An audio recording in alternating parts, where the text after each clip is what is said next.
All right, what up? What up? What up? What's good? Damn, niggas is calling. I just started the show. I just started the show. And dudes is calling in. Hold on, I think this is Miles. Yo, Miles is popping, bro. You called Matt early. Oh shit, son! I didn't know. What's good, bro? What's popping? Chilling, man. Chilling. Yeah. So what's Happy Friday to everyone. yeah, man. So today's topic is stop lying on your dick. You feel what I'm saying? Back. Cause cause there's a lot of dudes out here right now lying on their dick. Especially when it comes to the game, because when it comes to the game about like people talking about choosing signals, cold approach, don't be thirsty, all this other shit. And so I'm just seeing there's too much things going on right now where there's so many people just lying on their dick. You feel what I'm saying? Trying to act like they're out here just chilling and chicks is just throwing themselves at them. And I'm like, bruh, that's not how it works. You feel what I'm saying? But what's your thoughts on that though, real quick? Well, see, my question: when you say lying on your dick, what do you mean? Are you saying like, because some niggas say, is it the body count or is it like? It's basically everything, like the body count. They like everything. It's like what? So basically, it could be the body count. It could be talking about like how you get chicks. You feel what I'm saying?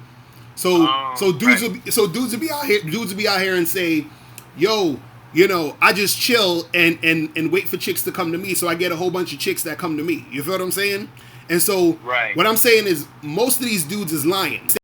And the reason why I know they're lying is because I've been doing this shit for over 10 years. You feel what I'm saying? So I remember, for example, when I was younger, I fucking what did I do? I fucking copied off of this dude's test, or not test, his homework, right? And I gave it to my teacher. I gave the homework to my teacher. So she called me up and she said, "Yo, you copied off of so and so," right? So I'm trying to lie like, "Yo, nah, that's my own shit." So she's like, "Listen, I've been teaching for years. I know you copied off of shit." You feel what I'm saying? So it's the same thing with me where I've been doing this shit for years. So I know when dudes is lying. You feel what I'm saying? Like I know when dudes is bullshitting. Or so for example, like even when a dude will like write a comment on a video, I can tell if that guy actually gets girls or not. You feel what I'm saying? Right. Based off of what he's saying. You feel what I mean? It's crazy. Right. Man. Real quick though. Can you change the title while you're on the live stream? Nah, I don't think I can. Okay, well, I think because you said be okay. I get it now. Stop lying on your dick. Be real about the results in the game. Yeah. Right. Yeah, you just gotta fix that thing. Fix results real quick. Oh, I spelled it wrong. That's how when you be rushing and shit. I'm fucking rushing again on the damn live. You know what I'm saying? But I'll change it. I'll change it afterwards though. Well, you see, that's why when I talk about my shit, like I let niggas know that I'm not like Mr. Locario. You know what I'm saying? Right. Like I'm a nigga that I understand the game and it's like the Force. Like I'm a Jedi and I can use the Force to my advantage. Right. But I'm not like I don't like women like that. You know what I'm saying? Like it sounds weird. It sounds because the thing with me is I keep it real and I don't give a fuck how niggas look at me. The problem with niggas lying and lying about their results or lying on their dick or whatever you want to call it is because niggas give a fuck about how other niggas how other niggas feel about them. Like it's the same shit with choosing signals. It's the same shit with with all of that shit. It's like they're or that thirsty shit. Because I saw the video you did earlier when you was talking about being thirsty and all that other shit. And it's like with me though, I don't give a fuck what you think about me. You understand what I'm saying? Right. Because I know the only thing that matters is me. So whatever you got to say, don't fucking matter. Right. Whatever the bitch got to say, whatever she got to say, don't matter. You understand what I'm saying? Right. And that's a big part of the game when it comes to confidence, when it comes to self-image, when it comes to doing what you want to do out here. Because like you was talking about in the Thirsty video, you was like, just because a nigga approach a chick or cold approaches a chick, automatically people want to say that that's thirsty. Right. And it's like, how the fuck is it thirsty when if I want something, I gotta go get it? Exactly. And then it's like, I tend to think, because the main people that I hear use the term thirsty is female. You understand? Mm-hmm. And when I think about the term thirsty, I'm like, why am I supposed to give a fuck about a term made up by females? It's like worrying about what feminists think. Right, right. It's like the word. It's like the word chauvinist. It's like I'm out here hollering at chicks getting numbers, and I'm a chauvinist. You know what, bitch? Like, do you remember that old song, that old Redman song called "I'll Be That"? Right. I love that fucking song because the basic point of the song was, whatever the fuck you think you got to say about me, I'll be that. You understand? But the point of the matter is, it's not going to stop me from doing what the fuck I want to do. Exactly. Period. Exactly. You see what I'm saying? And that's what being a man is about. And that's what a lot of these niggas don't understand. Because they think that being a man is about getting a lot of chicks. So right. They have to act like they get a lot of chicks. Or they think being a man is getting a lot of chicks without actually putting in any work. So they say to themselves, oh, I get choosing signals all the time and bitches just come to me. And it's like, nah, nigga, nah. It don't work that way, but they have to front like that's how it goes. But that's what I'm saying, right? That's what I'm saying. While you spending all that time fronting, you could have been doing what you got to do to get what you want. You understand what I'm saying? Because let me tell you something. There are niggas out there, or there are dudes out there who have chicks come to them, right? But there's still work that they put in, right? And we've talked about this before. There's different kinds of work that niggas put in. You understand? There's active, day-to-day work, like tactical work, right? And then there's strategic work. Right. You understand? Now, tactical work is day-to-day, minute by minute. Tactical work is like, okay, well, you see a girl and you go talk to her and this, that, and the third. You understand what I'm saying? Right. Strategic work is a nigga that he does research on a situation and he puts himself in position for bitches to come. Right. You Facts. know what I'm saying? Facts. So strategic work would be the type of nigga who, let's just say, he's on a college campus, right? So he he knows that there's a day coming up where it's like a swap meet or a fucking a farmer's market, right? So the nigga knows that bitches love farmer's market, right? And then he also knows that bitches love like skincare products. So what does he do? He fucking goes and mixes up some fucking olive oil and some blueberries and shit and makes some fucking skincare product. Right. And then he gets all nicely dressed and put on some cologne and shit and set up his little stand at the farmer's market. You understand what I'm saying? Right. So therefore, he stands there all day just hollering at bitches. You understand? Right. And chicks is coming to him like, oh my God, like, this is your product? You make this yourself? And he's like, yeah, this is what I do because, I just love the woman's skin and it's all natural and, and if you want a personal consultation, take my number. We can meet up and talk about it, this, that, and the third. And there you go. He set himself up where the chicks actually come to him. Right. You understand what I'm saying? Right. So a nigga like him, when he says shit like, oh, the chicks come to me, he's actually right. But he still put in some sort of work. You understand? Right, he strategically put himself in position to where bitches coming to him. So there's work that has to be done regardless. Like, I'm not going to get away from work, but here's what it is. Here's what I'm realizing with all of these motherfuckers. Is that no matter how much we try to expose them to the truth of the situation, they will constantly try their best to deviate from the truth, right, and try to hide behind some excuse mm-hmm.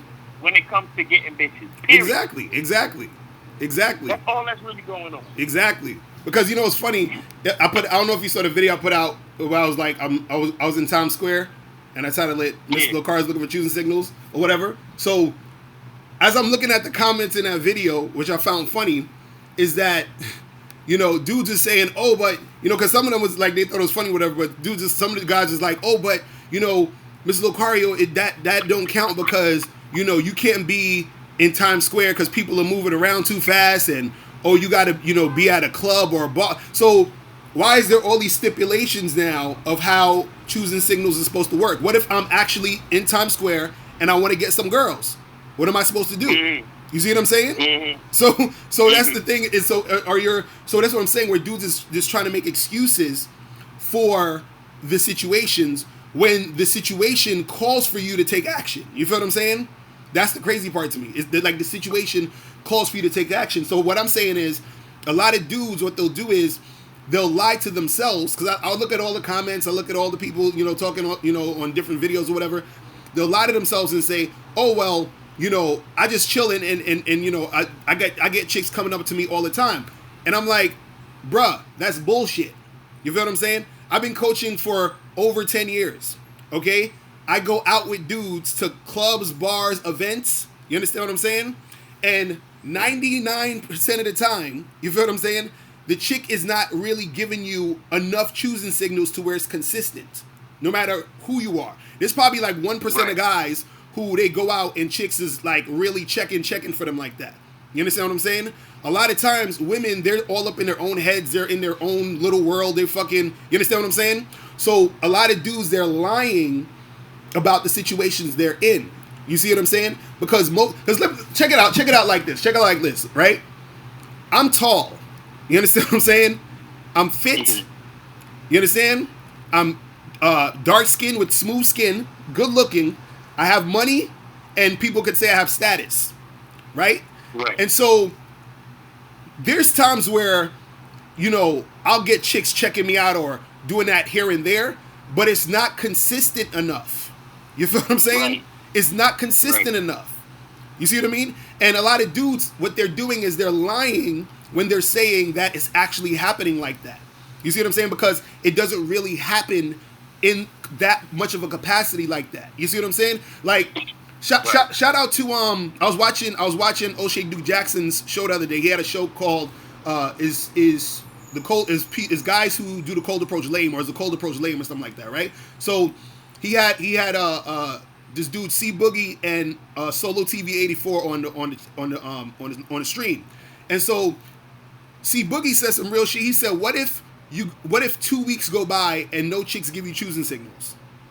Right. Then what you gonna do? You know what I'm saying? You're just not gonna do nothing? You see what I mean? And the thing is, that actually happens a lot. Where you'll be out and you won't necessarily get chicks just giving you choosing signals like that. But then you're gonna see girls who you actually want to talk to, so then you gotta go and talk to them. You feel what I'm saying?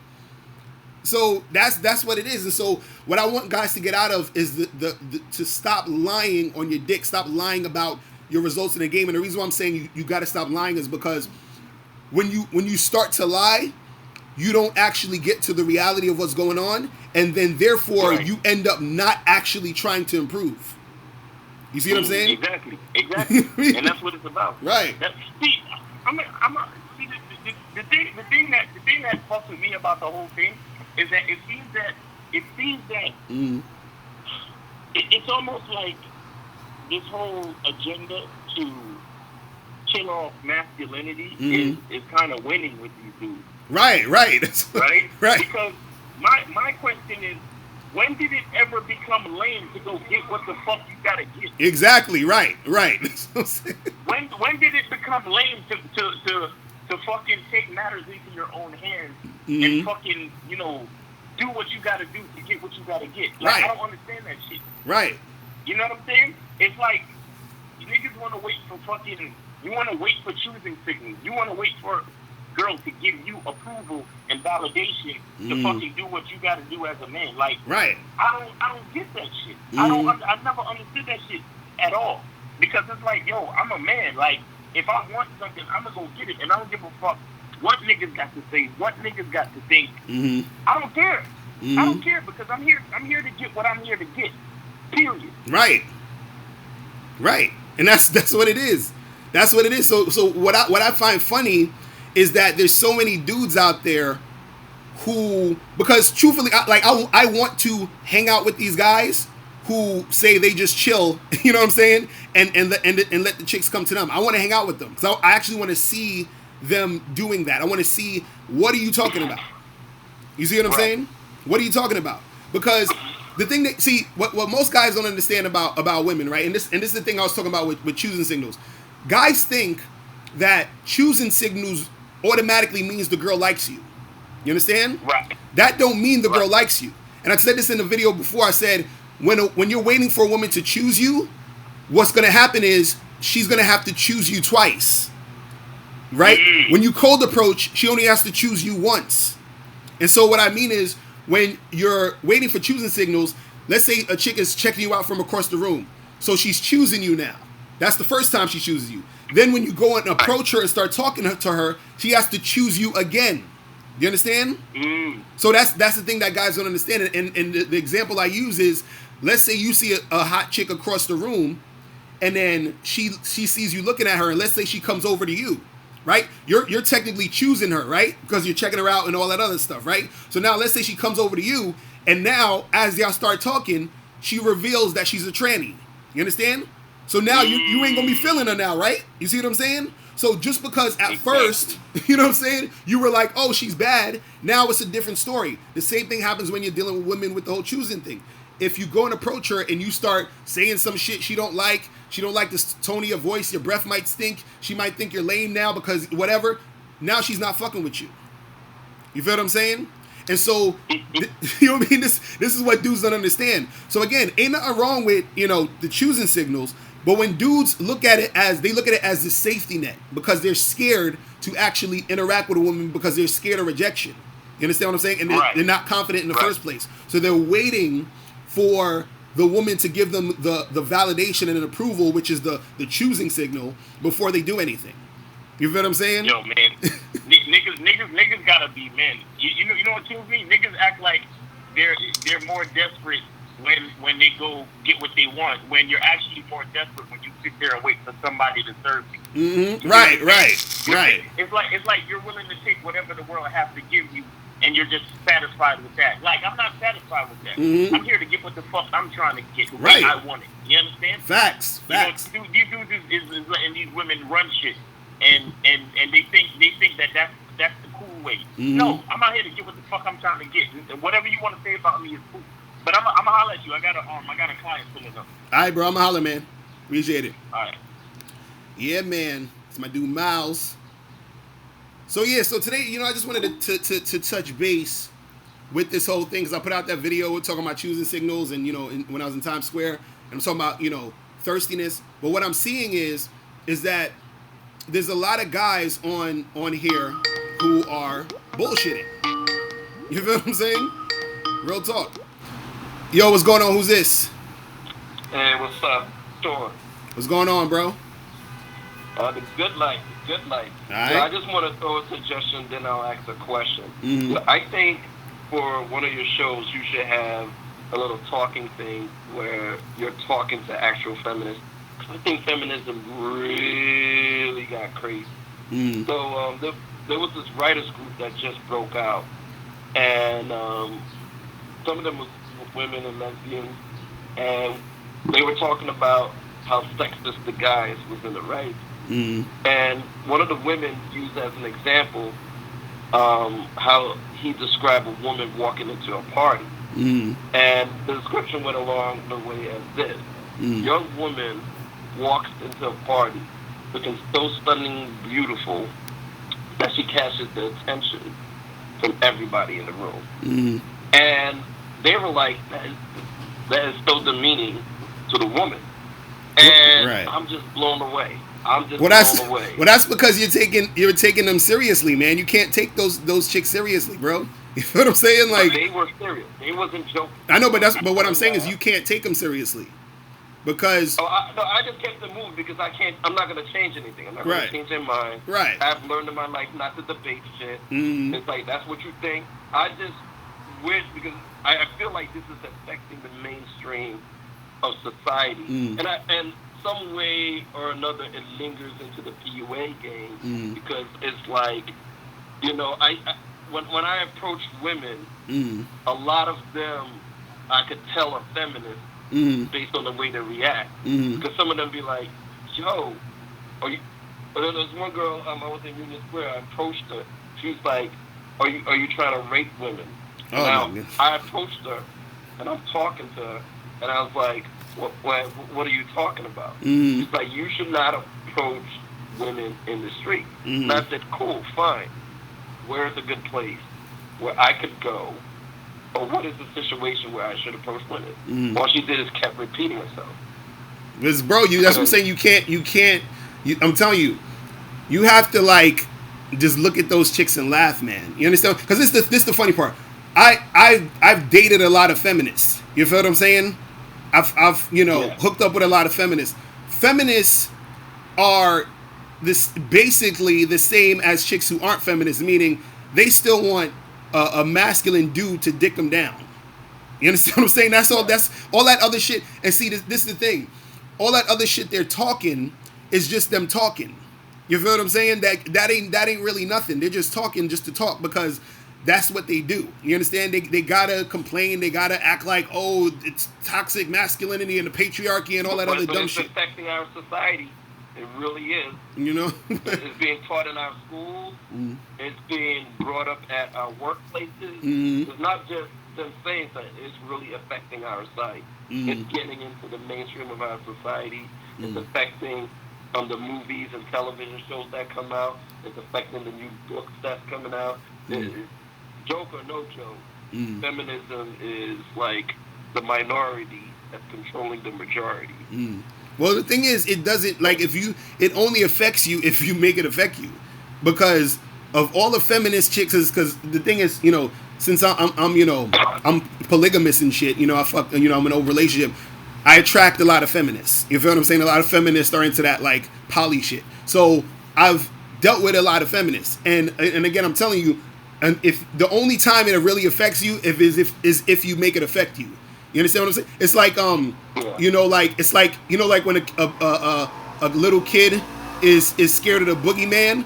He's scared of the boogeyman because he believes in a boogeyman. You feel what I'm saying? Like, if you don't fucking believe in a boogeyman, that shit don't do nothing to you.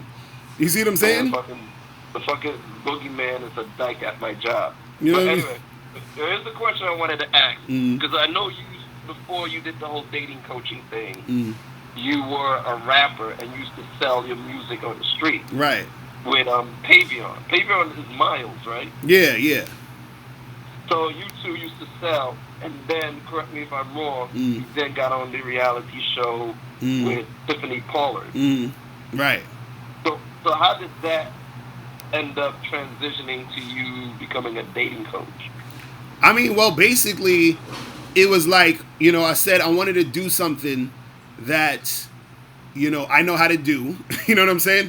And that could be something I could make a living off of.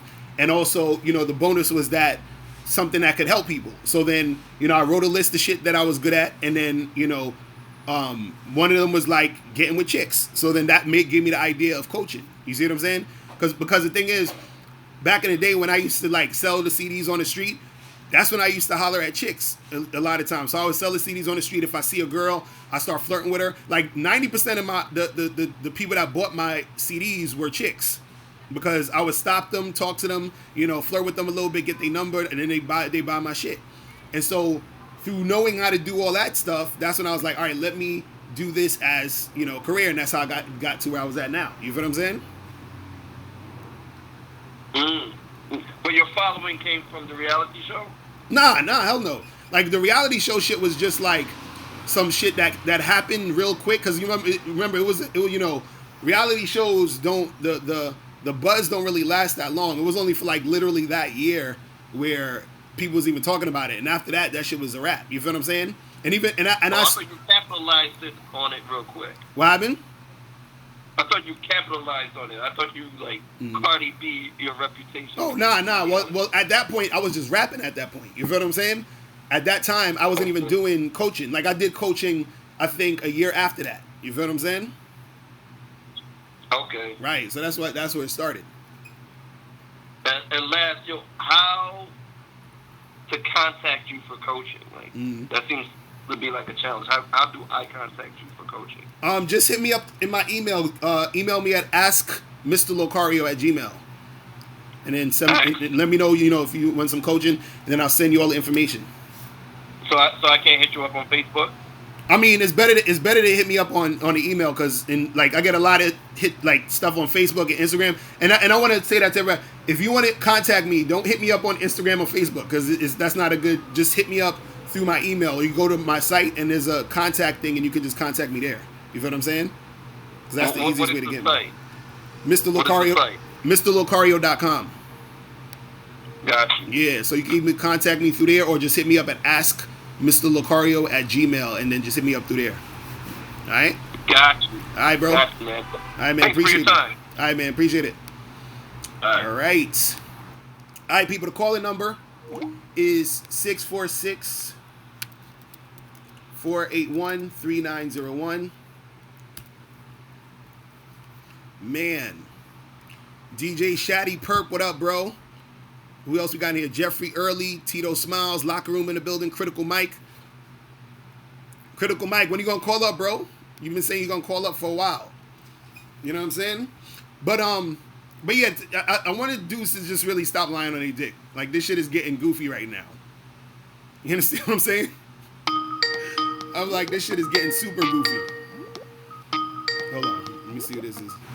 Yo, what's going on? You.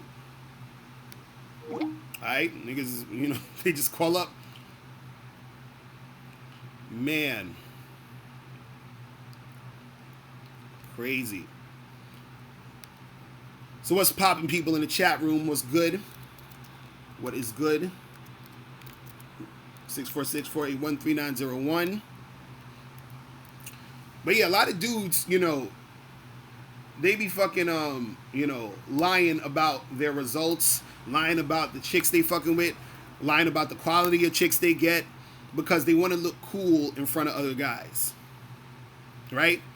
But when you're like, see, I'm out here in these streets for real. You understand? So I know what's really going on. All right, let me see who this is. All right, I'm not getting the unknown numbers anymore. Hold on. Yo, what's going on? Yeah, it's Critical Mike. What's popping, bro? Hold on, wait. You're speak up again. Speak up. Out of the house. What's going on? Yo, what's up with your phone, bro? Hold on 1 second. You gotta fix that phone, man. In case I raise my voice, I don't want to scare people, Okay, cool. Oh, so wait, hold on, wait. So this is okay. Mike from. This is regular Mike. I didn't know this is the same Mike. Okay. You go out in New York. You're standing in front of a subway for 4 minutes, and we don't even see anything. You know what I'm saying? Mm-hmm. So, by the way, there was a girl choosing on you going down the escalator. So it happened. What are you talking about? Which girl? You talking about the girl? You talking about the girl in the red? No, it was an Asian girl going down the escalator. She was choosing, dude. How was she choosing? 4 minutes and 53 seconds. This nigga got in the video the exact time. He got the exact time. But go ahead. Okay. You're out there. Mm-hmm. Every guy gets choosing signals. Mm-hmm. If you're a normal guy to a great-looking guy, mm-hmm. every guy gets choosing signals. Uh-huh. It's inevitable you're going to run into a woman that's going to be feeling you. I agree. Okay? I'm not disagreeing with you, but go ahead. Okay, so here's the thing. Okay, again, I'm going to go back to cold approach you because I don't think you're being realistic, dude. Okay? Because, like, you got to put yourself in the shoes of the people that are watching you right now. And going back to that. You're not coaching yourself. Okay? Wait, hold on, wait. Your phone sound like it's far away. Could you do what you did? Can you hear me? Yes, keep it like that. Go ahead. Okay. So, how many guys out of 100 do you think are out there cold approaching? Give me a percentage. Out of like how many guys are doing it? If there's 100 guys, you're saying what percentage of the guys are cold approaching? If you step out of your house right now in New York and you walk down Times Square, right? Realistically, dude, how many guys are cold approaching? How many guys do you see in the subway, in the mall, at a restaurant? You know, how many of them are cold approaching women? Yeah, probably about like 50%. 50%? Yeah. Bullshit. How's that bullshit? That's bullshit, dude. How's that bullshit? Guys do not, listen, the real world, this is the real world, Mr. Locario. Most guys do not cold approach. They don't cold approach. I'm not saying it's not possible, but they don't cold approach. Most guys. And how do you know this? How do you know this? Because I read articles on it. So wait, you read articles on it? So you haven't actually been wait. You haven't actually been outside consistently actually watching people do things? I've read articles on it, and when I step out of my house, okay, most guys do not cold approach. This is how it's happening in the real world. Wait, Mike, let me ask you a question. Have you ever been to a club? Yes, I have. So you've never seen men cold approach at the club? Dude, it's rare. I'm telling you, it's rare. The guys don't do it, dude.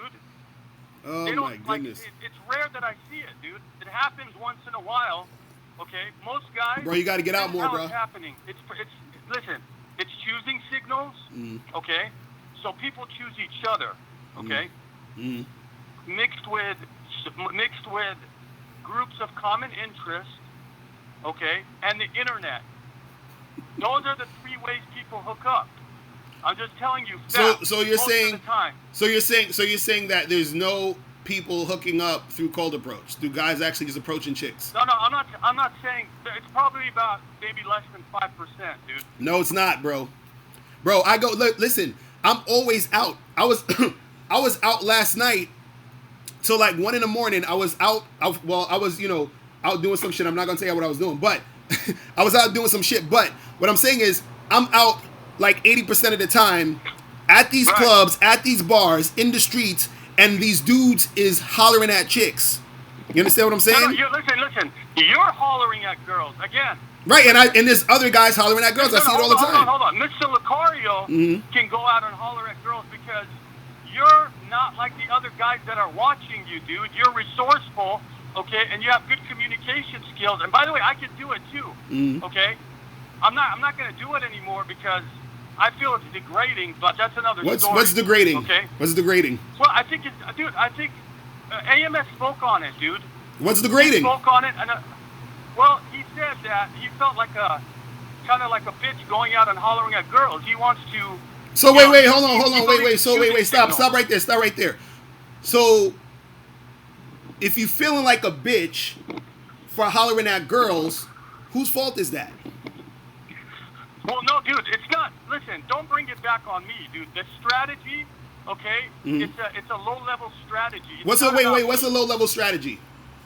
Dude, it's like cold calling, dude. Nobody wants to get a cold call, okay? How is it? Wait. First of all, it's not like cold calling, and I'll tell you how it's not like cold calling. Because no, it is. I'm going to tell you how it's not like cold calling.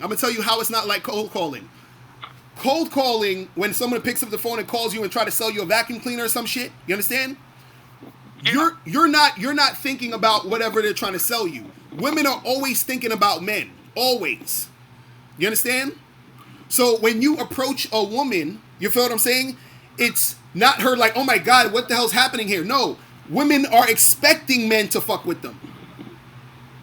No, dude, listen. They want attention, dude. Okay? So women don't like fucking? They want fucking attention. Listen. Wait, women don't like sex? Their primary motivation is attention. Wait, dude. women, hold on. Women don't like sex? No, they do. They do. Dude, listen, the point is this. Here's the bottom line, okay? If you're saying, let's just cut to the chase, okay? If you're saying that cold approaching works and cold approaching is effective, I want to see you prove it, dude, because, okay, we're done with the explaining. It's time for some demonstration, dude. I need some demonstration. And bro, again, I'm gonna tell. Hold on, I'm gonna tell you. I'm gonna tell you. Hold on, stop. I'm gonna tell you like I told Locker Room. As soon as you guys go to my donation button, or I'm gonna put up a GoFundMe and give me $100,000, I will do it. You understand? I mean, I feel like that's kind of an excuse, dude. It's not an excuse. I'm telling you, I will do it. Send the money, I'll do it. See, listen, this is why I'm mentioning this. I'm not saying this to attack you or be malicious. There's a reason why I'm saying this, okay? Okay. Just listen to what I'm saying, okay? I'm not trying to hate on you or troll. Okay, again, I'm putting myself in the perspective of the guy that's watching you, okay? Right. Okay. What a main aspect of game is, you correct me if I'm wrong, but a main aspect of game is actually going out and hollering at girls, okay? If you don't do that, according to you, okay, excuse me, let me back up here. A main aspect of game is actually getting the girl, acquiring the girl, right? Okay, if you don't do that, then your game is stagnated. You're stuck, right? So that's a big issue that guys have. So, in order for that to happen, according to you, you have to play the numbers game, right? Right. Okay, so in order to play the numbers game, you have to go out and cold approach. Okay. Right. Now, I'm not saying that's an impossible thing. Anything is possible. Okay, but the reality is this. Okay. It's not for most guys. Most guys are not going to go out and cold approach. And there's a reason why they're not going to do it. Why? Okay? Why? Well, I'm going to tell you why. Tell me. It's the same as a sales analogy. Most people don't like to sell. Why don't they like to sell? Because they're not good at it. Why aren't they good at it? Because they don't know how to do it. Okay? So the guy that's watching you, you could say, go out and holler at girls 100 times. Most of them are not going to do it, dude, and they're not doing it. So the question is then, you know, what other strategy can a guy use to play the numbers game? Because that one may not work for most guys. Okay, and what other strategy does he have to play the numbers game? To do the numbers game? My opinion, this is the only for most guys, I would say the internet and really developing social groups and relationships, dude. There's no other way. Like there's no other way. But, I mean, listen. If a guy feels that he needs to do that, then do that. You understand what I'm saying? See, this is what I want you guys to understand. You guys don't have to listen to anything I'm saying. You understand? You can do whatever you want.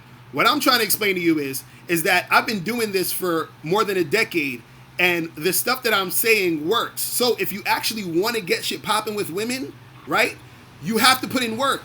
You have to learn how to do it. So I don't give a fuck if a guy's like, oh, well, I don't want to cold approach because I'm not good at it. Dude, don't cold approach. You could just chill and do what you got to do. But when you're not getting any sex, when you're not getting no pussy, I ain't got nothing to say to you. That's all I'm saying. Like, you have to learn how to do certain things to get certain things happening. I'm not trying to prove you wrong here, but I'm just telling you, okay, because I've gone out and did it, and I've had a less than 10% success rate. Okay, so the only reason I'm mentioning this is this. Okay, because you keep saying have confidence, go out, talk to girls. Dude, you can have confidence. You could go out, you could talk to girls. If they don't want to be approached, right?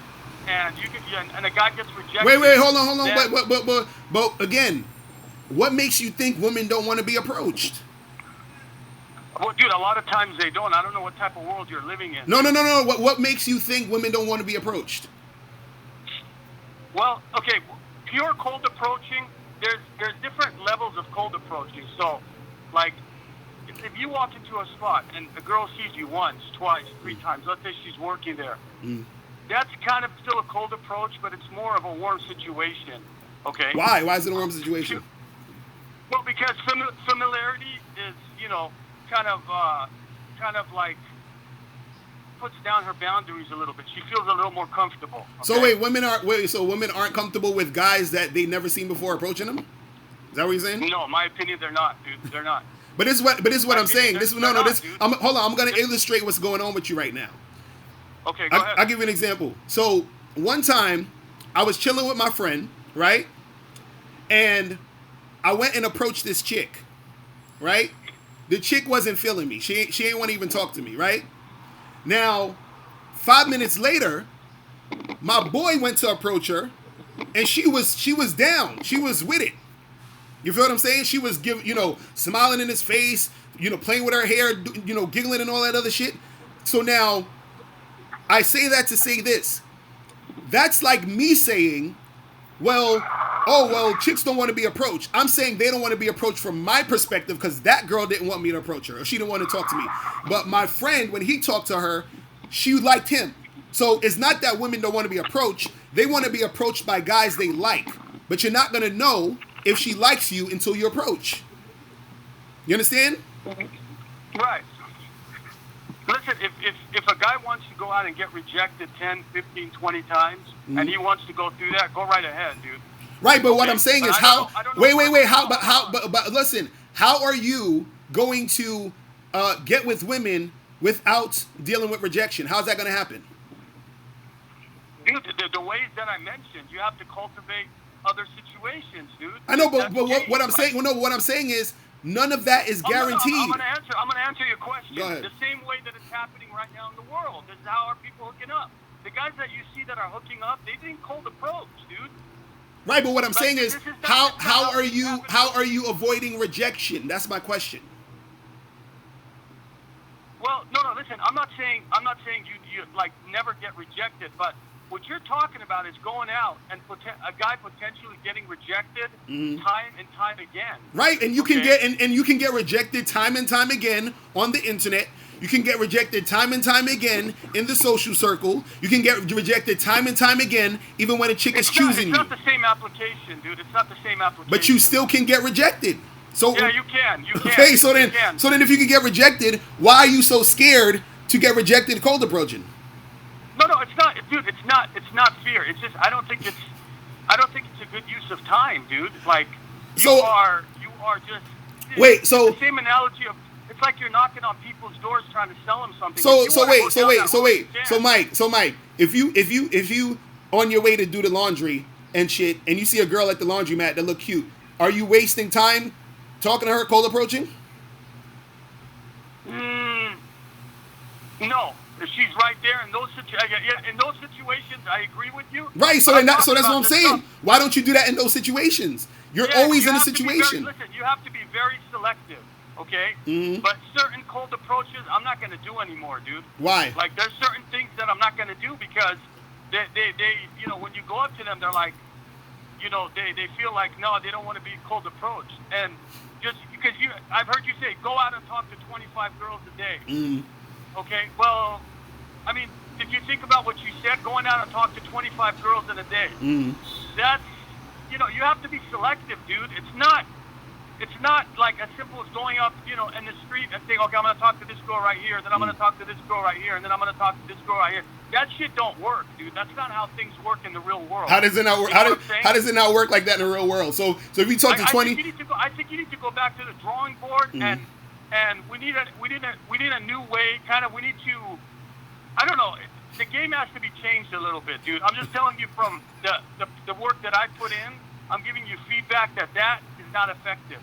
Going out and just talking to random women on the street or in the mall, they don't want to deal with that. Now, the laundromat, maybe dude, that's possible. Depending on the positioning and stuff, that could work. Maybe a girl that saw you 2-3 times, she kind of recognizes you. That's possible. That's also a cold approach.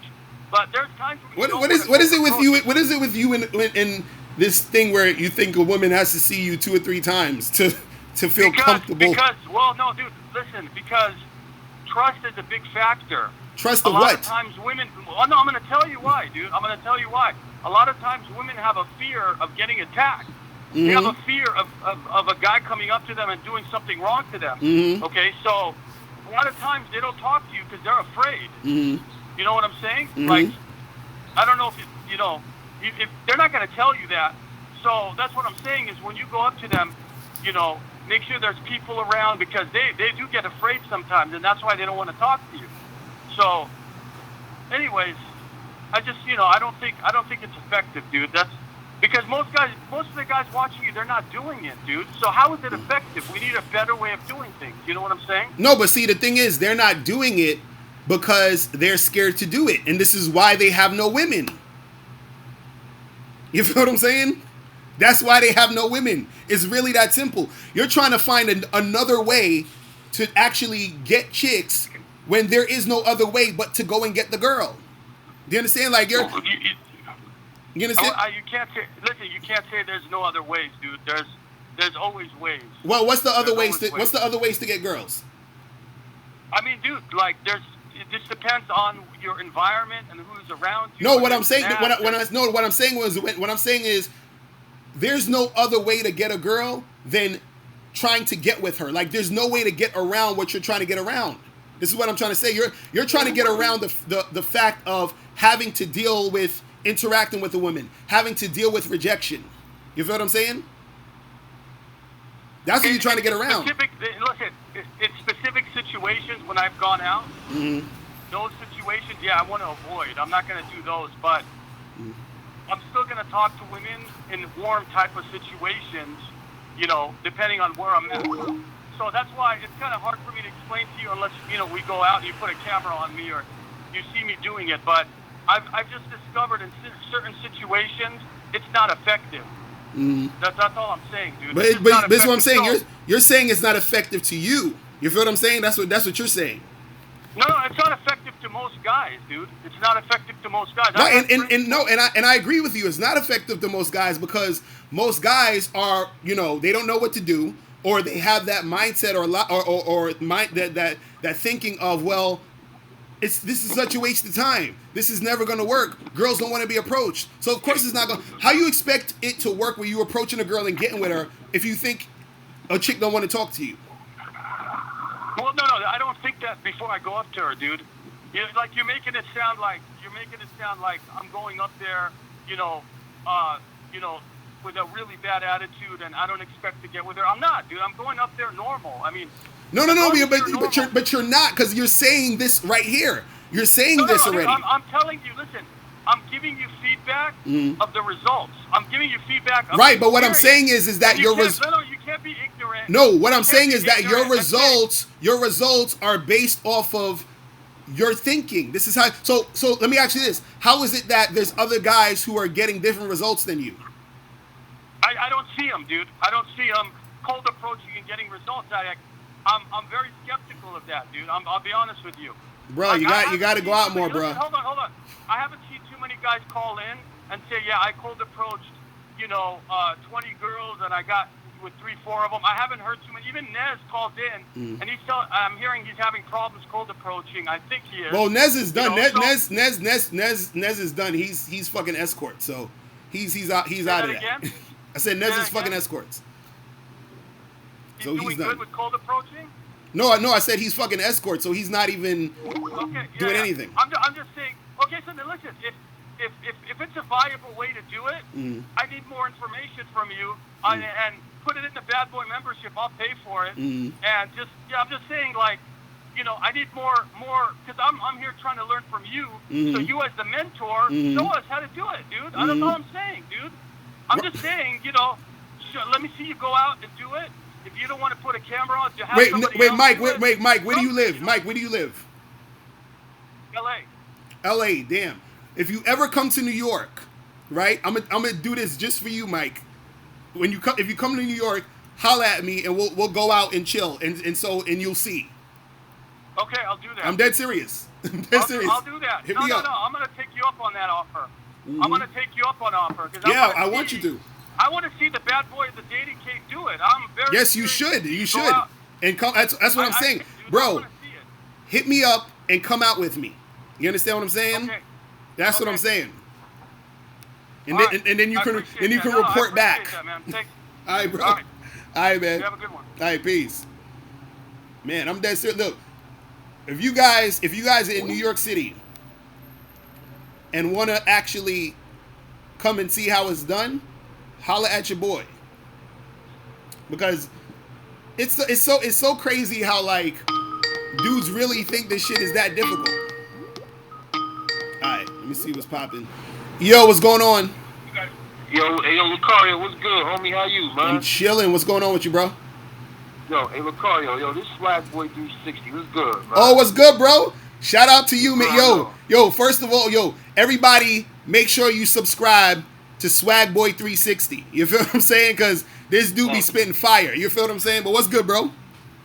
Thank you, man. I just need everybody to stop acting like cold approaching is like the equivalent being like a rocket science, right? Or going out and getting your doctorate's degree. Like, it's not that serious. Like, I'm hearing the last guy, he explaining why the cold approach doesn't work, this doesn't work. So what y'all gonna do? Y'all gonna go out and about, doing your thing. You see an attractive female that might be your type. What you gonna do? Not talk to her? Like, Locario, like next month, Hot 97 Summer Jam is going down at the Meadowlands. It's going to be girls everywhere. Facts. Not only will cold approaching be acceptable at that time, but it's also going to be fun. That's one of the best places to cold approach. If one girl don't like you, if that girl don't like you, there's 20 other girls over there that's going to like you, man. So I think y'all dudes need to just grow a pair of balls. Stop being afraid of rejection.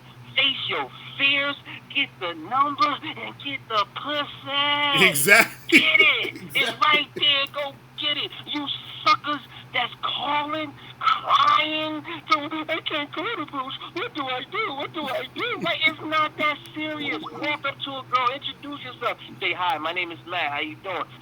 Most of them going to extend their hand. The worst that's going to happen, they're going to like, oh, I got a boyfriend. Nice knowing you. That's it. They're going to walk away. They act like a girl going to pull out a gun and shoot them. Exactly. Come on, man. Y'all got to ball, so stop acting like girls, man. Please. Right. No, it's like, yo, you go up to the chick, either she going to fuck with you or not, and that's it. It's not that serious. Yeah, that's it. It's not that serious. Why are you making shit so difficult? It's not that difficult, and you know what's funny? A lot of dudes say, "Oh, it's a waste of time." And if you actually think about that statement, if you think cold approaching is a waste of time, that means you actually think women aren't going to be into you when you cold approach. You feel what I'm saying? Yeah, I agree. Yeah, exactly. Man. That's what it is. So their mindset is all over the place. You know what I'm saying? Yeah, and like now, look, what needs to be done? Like, cause okay, well, I need to get like a camera and then go out, cause I want to show these niggas. Right? No, you can do. See, the thing with me. See, the thing with me is this. So all I need is a phone and a camera, and go outside and talk to bitches and shit, and upload these shit for these niggas, right? That's what I need to do. I mean, yeah, you could, but I'm just saying the reason why I don't do it is because I already see in the past I've been in some situations where I could have got sued for some shit. So this is why I don't be doing shit like that. So what, that's why I tell cats, the copyright issue, right? Or somebody you know that for whatever reason is not going to be cool with you, like filming them or whatever, doing whatever. They're going to have an issue with it, and that could be an issue. So because of motherfucker making some paper, I ain't trying to lose my paper impressing niggas on YouTube. You know what I'm saying? So my thing is I tell cats, listen, come see me in person. You feel what I'm saying? And we could chop it up. You feel what I'm saying? Because but it's crazy that dudes don't really understand that it's not really a big thing to just approach a chick. It's like they look at it as like a fucking, like it's insane. You know what I'm saying? Yeah, man, it's not, man. Yo, y'all gotta grow up. Like, I'm just like, cause I just hate the fact that so many guys now. I can see they call you to get some pointers or ask you the effective way to do it. They call up here arguing with you about just the whole thought of code approach. Like, what's wrong with y'all niggas? Right. So, like, let these niggas stay home, jerk off, or get like they little sex dolls, whatever. Just do that. Like, right. If y'all hate code approaching that much, just stay home and be suckers and get used to masturbating. You know what I'm saying? Nah, facts. And you know it's crazy because like what guys don't understand is that, you know, what they're actually looking for, and this is the reason why they call in and argue, they're looking for a reason to not have to do it. Because just like you heard Mike earlier, he's like, yo, is there another way? Because they don't want to have to do this shit. You feel what I'm saying? They don't want to have to do this shit, and that's why they're trying so hard to like not be about it. And it's like, yo, I'll be telling them like, yo, there's no other way to make. It's like somebody saying, yo, how can I become rich and famous without putting in no work? And it's like, bro, you got to put in some work, man. You know what I'm saying? Like, you got to do shit. You know what, Locario? You know what? I just know, you know, a good idea would be, like that last caller would be like for y'all to hook up, right? And just actually take them through the growing pains. Be like, all right, look, y'all together. You want to be in Times Square. He needs to watch you in action. And once he see how you get rejected maybe 2 or 3 times, and then that 4th or 5th time you get that bad Dom piece. He gonna be like, you know what? I could do it. Right. It's not as scary as they think, because when they think about code approaches, they thinking with their fear, man. And fear means fake experiences appearing real. Right. So they think if they do code approach, somebody gonna call the cops. They think they do code approach, the girl gonna beat them up or call her boyfriend. They thinking so many fearful thoughts. So I think for those type of dudes, they need a coach like you to actually walk them through. Right. Nah, real talk. Man. Nah, real talk, man. Need, man. Real talk, bro. Nah, I feel you on that shit. You know what I'm saying? I feel you on that shit. No doubt, man. Hey, yo, thanks for taking my call, Locario. Yeah, man. I appreciate you calling in, man. Definitely, man. I'm holla at you, man. All right, peace. That's what's up. Swag Boy 360. Make sure you guys subscribe to him, man. He be dropping some game on his channel. Facts. You feel what I'm saying? Man, shit is crazy. But yeah, I'm telling you, man, like, dudes really just need to stop being so scared, man. Like, it's not that serious. If you go up to a chick and she reject you, you ain't gonna die. You'll be fine. Dudes be all up in their feelings and emotions and ego and shit. Man. And that's funny that he mentioned that too. Like, dudes be on that shit like, oh, I don't want a cold approach, I'm gonna get arrested. I'm like, y'all getting caught up in the bullshit. I'm like, y'all are getting caught up in the bullshit. You feel me? Yo, what's going on? Yo, is this Locario? Yeah, what's poppin'? Who this? Yeah, it was good. Flintstone. What's going on, bro? Yo, that Mike nigga was funny as hell. That nigga is wild funny. Now, I think it was spitting real shit, but I want to say, yo, once y'all boss y'all life up and shit, like, this shit easy as fuck, no funny. Like, right. And even though I'm a good looking dude, like, model type looking dude, whatever, like, the looks and status and shit, like, this makes shit way harder. I got bitches intimidated and shit. Bitches talking about, like, yo, like, I ain't want to fuck with you, that's why they flaked, because, like, you just too high and shit like that. It's right. Like, yo, like, that shit will piss you off and shit, but it's a numbers game, like Mr. Locario was saying. Even though some shit I don't agree with you on, I'd say, like, I have my own method. I'd say, because I like being more sporadic than consistent. Right. Because, like, I can't let bitches have God, like, talk to God all the time and shit. Right. I feel you. Yeah. But yeah, yo, I'm from New York City too, yo. We should link up. Yeah, let me know, man, because I'll be out in the city, man. I need like a crew of dudes to you know, because I'll be usually going out by myself. You feel what I'm saying? Yeah. So yeah, just hit me up in the email, and then, you know, when I'm out, I'll just, you know, see what's popping. Yeah, definitely, yeah. All right, bro. Write my book on how to fuck these bitches a day. That's what's up. All right, bro. All right, I'm gonna free up the line for some other dudes. All right, man, I'm hollering. Funny shit, like Mr. Cuddles and shit. Right. Dr. Cuddles. Peace. Later. Man. All right, that's what's up, bro. All right, let me see who this is. Yo, what's going on? Who's this? Hey, it's Casey from Cali. What's up, baby boy? I'm chilling. What's going on with you, bro? Man, I just think it's hella funny that dudes be calling up mad, and then when they try to approach, nothing go down for them like that. That's what I'm saying. They gotta really, man, like, do they shit for real, man. Like, it's crazy out here, man. But, you know, what's going on with you? So I have a few questions, but I'll go quick. When you're in a drought, do you go harder? And you've been in some at least before, right, in the past, right? Oh, yeah, of course. So when you're in the drought, you go harder, or you just fall back and chill? What you do? I mean, usually if I'm in a drought, I kind of keep it the same, because the thing is this: droughts are inevitable.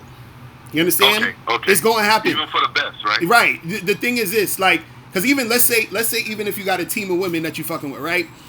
And let's say you're trying to get more, like, you might still have that team of women, but you probably get in a situation where you can't even get no more. You can't get a new chick for a while. You feel what I'm saying? So that's basically still a drought.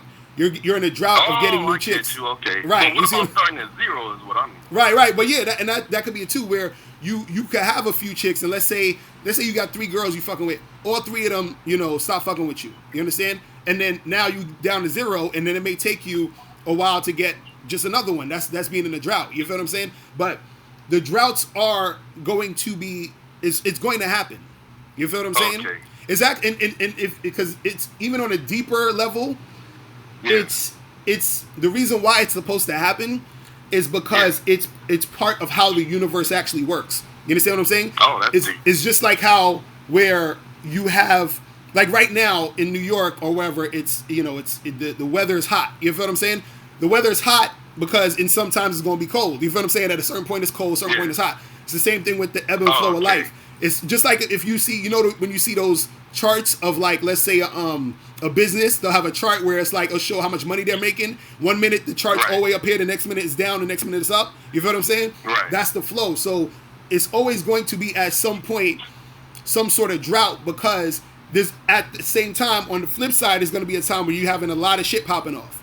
You feel what I'm saying? Oh, okay. It has to be that way. You see what I mean? There's always that up and down. Right. So, but how do you know if you should or shouldn't switch up your strategy? Right. Like, you know what I mean? Well, the thing is that you could switch up your strategy, and then that could make shit happen quicker for you. But even if you don't switch up your strategy, it's going to come back around anyway. You see what I'm saying? Oh, okay. Right. So it's always going to come back. Like, you're not going to be in a drought forever. You know what I'm saying? Like, it's going to come back as long as you keep doing what you're doing. So that's the key. You have to keep it consistent what you're doing. So because if you just quit and say, well, fuck it, I'm not going to talk to nobody, then nothing's going to happen. But if you but if you consistently talk to chicks and do your thing, basically. What happened? Just work through the drought. Right, exactly. You just basically work through it, and it's gonna flip back to the other side. You see what I'm saying? Okay. Right. And one more, I'll go fast if you got the time. Yeah, go ahead. Okay, if a shorty got like a certain look, she like, because I don't believe in the look shit either. That's stupid. But if she got a certain look, and your game is popping, you making her laugh and all that, game overcome that, just like the bottom line, you should still go for it. So you say that again? The look she wants. Say that again. What you said? But if a chick got a certain look, she only go for it, right? And you the opposite of that. Should you think game will overcome that? Like good game? Yeah. Well, this is the thing. Think about it this way. You might have a certain type of chick you like that's like your ideal type, but you'll still fuck with another chick who's not that type, because she still may be cute or whatever. You see what I'm saying? Absolutely. Women are the same way. Like a woman may have a specific type of a guy that they usually like, but they may see another guy who's, the opposite of the type or just a different type of guy, and because there's something interesting about him, they'll still fuck with him. You see what I'm saying? And because I talked about this before, women, a lot of women have an open type. So what that means is they'll have a main ideal, but there's other types of guys they'll still fuck with. You see what I'm saying? Okay. Right. Okay. Yeah, man. Okay. That's what it is. And I want to tell you guys, like real quick, I was at a bar last weekend, and this chick, I went up to her. She was bad, bro, but I went up to her and she was like, I was conversating for 10 minutes. I was like, well, let me get your number. We'll keep in touch and all that. And she's like, none of me and my girls are giving out any numbers. We're just here to chill and talk. My homeboy came back. My homeboy tried to talk to her and took her home. Exactly, right. Full of shit, man. Right, exactly. That's what I was saying to Mike. I'm like, yo, one chick will act like, oh, blah, blah, blah. Then another dude will come through and it'll be a whole different story. You know what I'm saying? Because once, I've been like, as a teen, it was our girl who like even women wasn't attracted to call me ugly, but once the cute girls like to me, nothing matters. Like, it don't even matter, bro. Right. You know what I'm saying? So that's really, they don't get that part, though. Yeah, somebody gonna like your ass. Right. Exactly. That's all it is, man. Thanks, bro. I appreciate it. Yeah, man. I appreciate the call, bro. I'm gonna holler at you. Have a good weekend. You too. Peace. All right. Yo, what's going on? Who's this? Yo, what's up, Mr. Locario? What's poppin'? Cool, man. What's up? You hear me? I'll give you a little bit. Speak up a little bit. You sound like you're in a hot tub or something. I'm back to my hold on. What's that, bro? Yeah, you can hear me now? Yeah, I can hear you better. Go ahead. Yeah, man. I'm just driving by on your channel, man. Much respect. I don't have none of your books, but I see you I call you like the baby Tariq Nasheed, man. Like, 'cause I learned game from him, and I always used to hear you on the fucking end of the show and shit. I'm like, man, this is the next guy right here, man. Right, appreciate it. But yeah, I'm from New Orleans. I'm just so tired of hearing these dudes, man, like locker room and all these motherfuckers crying and shit, bro. Like, if you don't put the work in, you're not gonna get the results. Simple, it's no getting around that shit, man. It's like, why they always fucking whining and shit, bro? Like, I hate that shit. Especially the other dudes locker room, you sound like you fucking ill. Shit out. It's always complaining and whining. Like, shut the fuck up and put the work in. The man dropping books, dropping games. They don't understand the hard work when this put into this shit. Right. That's what I'm saying. Like, dudes is just scared of hard work, man. Dudes is just really scared of hard. Like, they don't, cause look, man, a lot of dudes, they got, they're sensitive. They got fragile egos. So for them, when a chick, let me tell you something, man. I remember years ago, this was like, I was in Times Square years ago. This is when they used to have, it was this thing called the Virgin Megastore. And it was a music store, but they closed that shit down or whatever. But I remember I was in the Virgin Megastore with my brother. And my brother was mad sensitive as fuck because he saw this chick he wanted to talk to. He was hesitating a little bit. I was like, yo, bro, just go talk to her. So he goes to try to talk to her. And she's fucking like, kind of like ignores him and just moves on and stuff. Son, this nigga walked out the joint, started cursing, and this is why I don't fucking talk to chicks and fuck that. I'm like, bro, like, relax, my nigga. You know what I'm saying? Like, so a lot of dudes is super sensitive and shit. You know what I'm saying? Right. It's crazy. This how I found out, like, your method work, dog. Like, I used to listen to all your old shit from 2-3 years ago, just reminiscing on old game, and once, like what you said, I think maybe a month ago, you were talking about some shit like sexy flexy ass niggas, dog. I guess I'm one of them niggas, man. I take care of myself, I look good, but guess what? That shit, the looks, it matters, but that's not the end all be all. Like, and this coming from a nigga that, you know what I'm saying? I take care of myself, I get chicks, and I use the strategies and shit, but right, like, it's not all about looks, dog. You gotta put that work in. You gotta use your mouthpiece, dog. Give you a mouthpiece. You know what I'm saying? Right. You feel me? So I don't understand, like, why these dudes not getting what you're saying. Like, they trolling all the way from Idaho. Right. In a mouthpiece shit. But this is the thing. Like, a lot of them. It's like the trolls versus Mr. Locario. Right. A lot of them understand. Trust me. A lot of them understand. A lot of them know. They just don't want to. They just don't want to come to terms with reality. That's it. They know. They know what they got to do, but they don't want to. They don't want to come to terms with reality. This is why they're always fighting against the real shit. You feel what I'm saying? Fact. So that's what it is, man. You feel me? Yeah, much respect, man. Yeah, man. Miles doing y'all thing, man. Especially that nigga Miles always dropping fucking game. Definitely, bro. Appreciate the call, man. Appreciate you. Thank you, bro. Peace. All right. I want Apollo Miami to call up.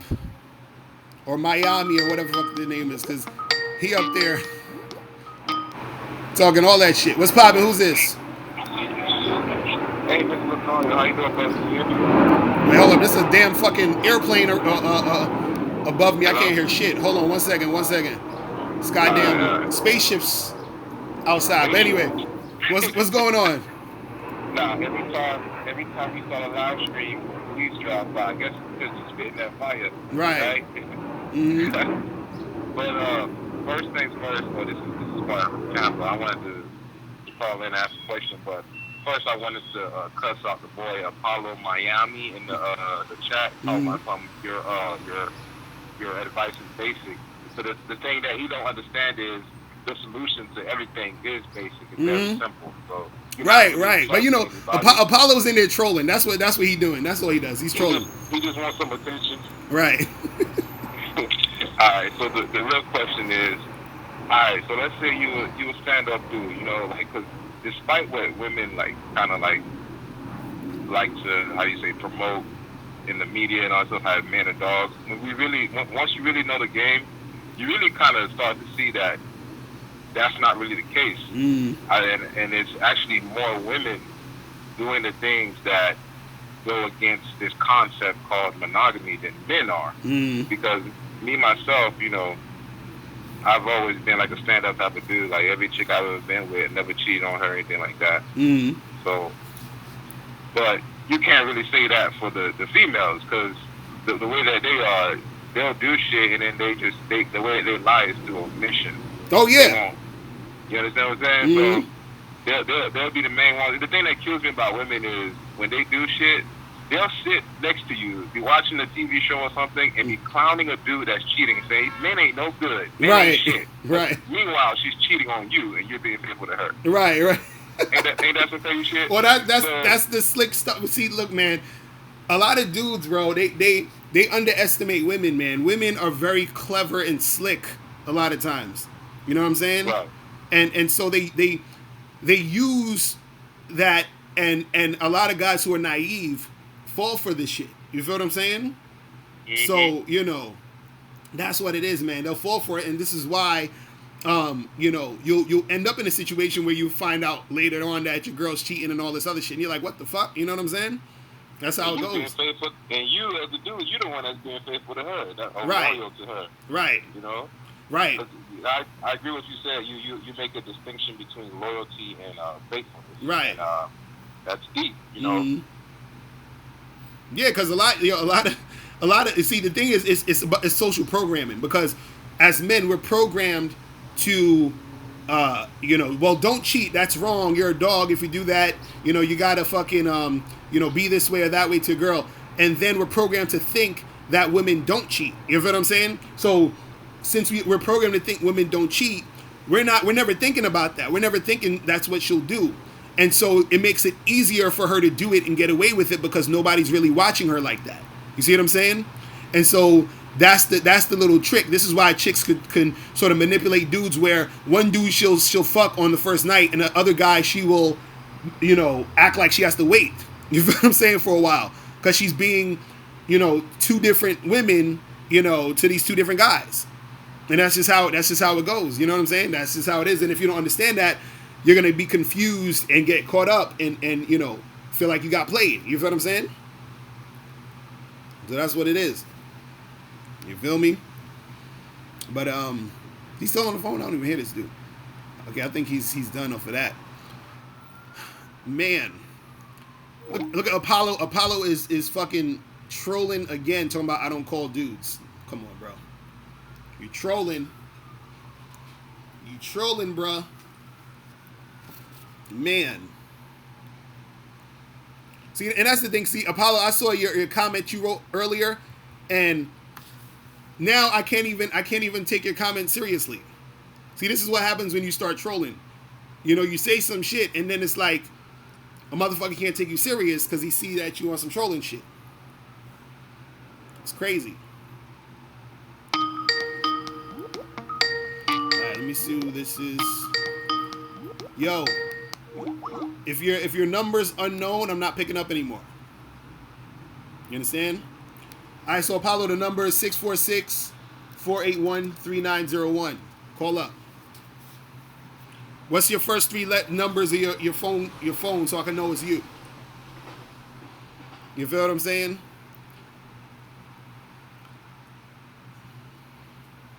Crazy. Man.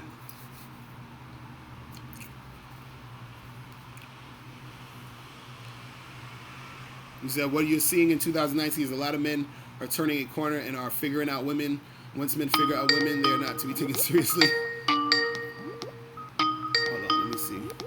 Yo, what's poppin'? Who's this? Yo, what up? What up, Miss Locario? What's going on? Who's this? It's Dr. Cuddles. Oh shit, what's poppin', bro? What's going on? Hey, what's up, man? Hey, what was that? I mean, you probably like followed up on this, but there was a lot of things going on like on my Instagram and stuff, and something about this guy Stephen Curry, he's a basketball player. Mm-hmm. Yeah, what's that whole thing about? I was something about him, his wife or something cheating on him, or his girlfriend. Nah, that's some old news, man. That was just his wife saying she want attention from other guys. That's all that was. I did a whole video on that, bro.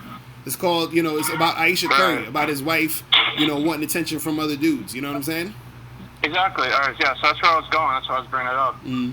What do you think about that? What can you tell guys who are facing that kind of problem, right? Mm. Where they're like somebody like Stephen Curry, for example, someone's like really high status. Mm. He's really established and stuff, and even somebody like him who's facing those kind of problems. What would you even say to the average guy if someone like that is facing those type of problems? Like, what do you say to the average guy? Can't you see how it's getting a little bit out of hand? Yeah, well, this social media and stuff. Well, this is the thing, man. This is the thing. What I would tell a guy is that he has to accept the truth, and that's all he can do. And the truth is, is that accept it? Yeah, you gotta accept it. There's nothing you can do about it. That's the thing. You see what I'm saying? Right. There's literally nothing you can do about it. Any girl you deal with is gonna want attention. Period. And she's not gonna only want attention from you. Right. That's just part of the game. Yeah, it's come to that point, but like you could say in a way for guys like you who are established and stuff, it's really more benefiting you guys. But you have to start really seeing where guys. This is the thing too. Like the guys who are like well established, they're not just gonna commit, to one person. So now that's given them unlimited options. Like, what do you think? Because I'm trying to build up to a point here that it's starting to become like, because it's in such your favor, that you're not seeing that the problems it's starting to cause in society. Like, I'm just trying to say that there's a lot of people right now who are very frustrated, and I wouldn't necessarily say I'm one of them. I'm like in the middle on this one, but I just like I'm always commenting about how some people really aren't recognizing certain problems. I'm just kind of pointing out a problem that it's starting to cause, as a lot of other people are. So what you're saying? You're saying that because of what's happening with that situation with Steph Curry and his wife, you're saying that's causing like more problems for people? Is that what you're saying? Well, he's just an example. Like, somebody who's well established as him, is having problems with, like commitment issues with somebody he's in a relationship with. I mean, can you only imagine like how the average guy right? And that's what I'm saying. This is what I'm trying to say about understanding the reality of the situation. It doesn't matter if you're some super high status guy or if you're a guy working at McDonald's. Your girl's still gonna want attention from other dudes. It don't matter what who you are, what you're doing. You can't stop it. And the reason why you can't stop it, and this is the thing people gotta understand, is that your girl is an individual, just like you are an individual, and what you do is based off of your individual wants and needs. So she also does the same thing. Now, when it comes to you being in a relationship, there are certain things that you guys, work towards, and then y'all make certain things happen in that relationship, and you respect each other in that relationship. But that still doesn't take away your individual desire for other shit, which is why the girls still want that attention from other dudes, because that's their personal individual desire, and there's nothing you can do to stop that. You understand? Oh no, I agree. You can't do anything to stop it. Right. But I'm just saying, looking at a linear pattern, looking at the future, I mean, it's saying a lot now that a lot of men are starting to move away from like relationships and stuff. A lot of men are going like MGTOW. I don't know if you've seen this study, but something like 1/3 of men are now incels. I mean, I don't know if you saw that. Nah. But that's pretty insane. Like, to think that number is that high. So I'm just saying, like, in terms of like a future and stuff, like, what are we gonna have? Like massive like shootings every day? Like, just try to like think of like those numbers, and like people who ended up like, what's his name, Elliot Rodger, and what's his name, Alex Manassian, the van driver. Right. Well, I mean, are we gonna see more of that? I mean, hopefully that doesn't happen. You feel what I'm saying? But it just sucks that see, this is the thing, man. This is the thing. Unfortunately, a lot of dudes in today's society are bitch made. You understand? They're pussies. Oh no! You're definitely right about it. There's a lot of men. So there's a lot of men who are bitching and actually aren't like going out and approaching and talking to people. Right. That exists. But there are some, like, I've met some individuals who actually have like tried to put in the work and effort.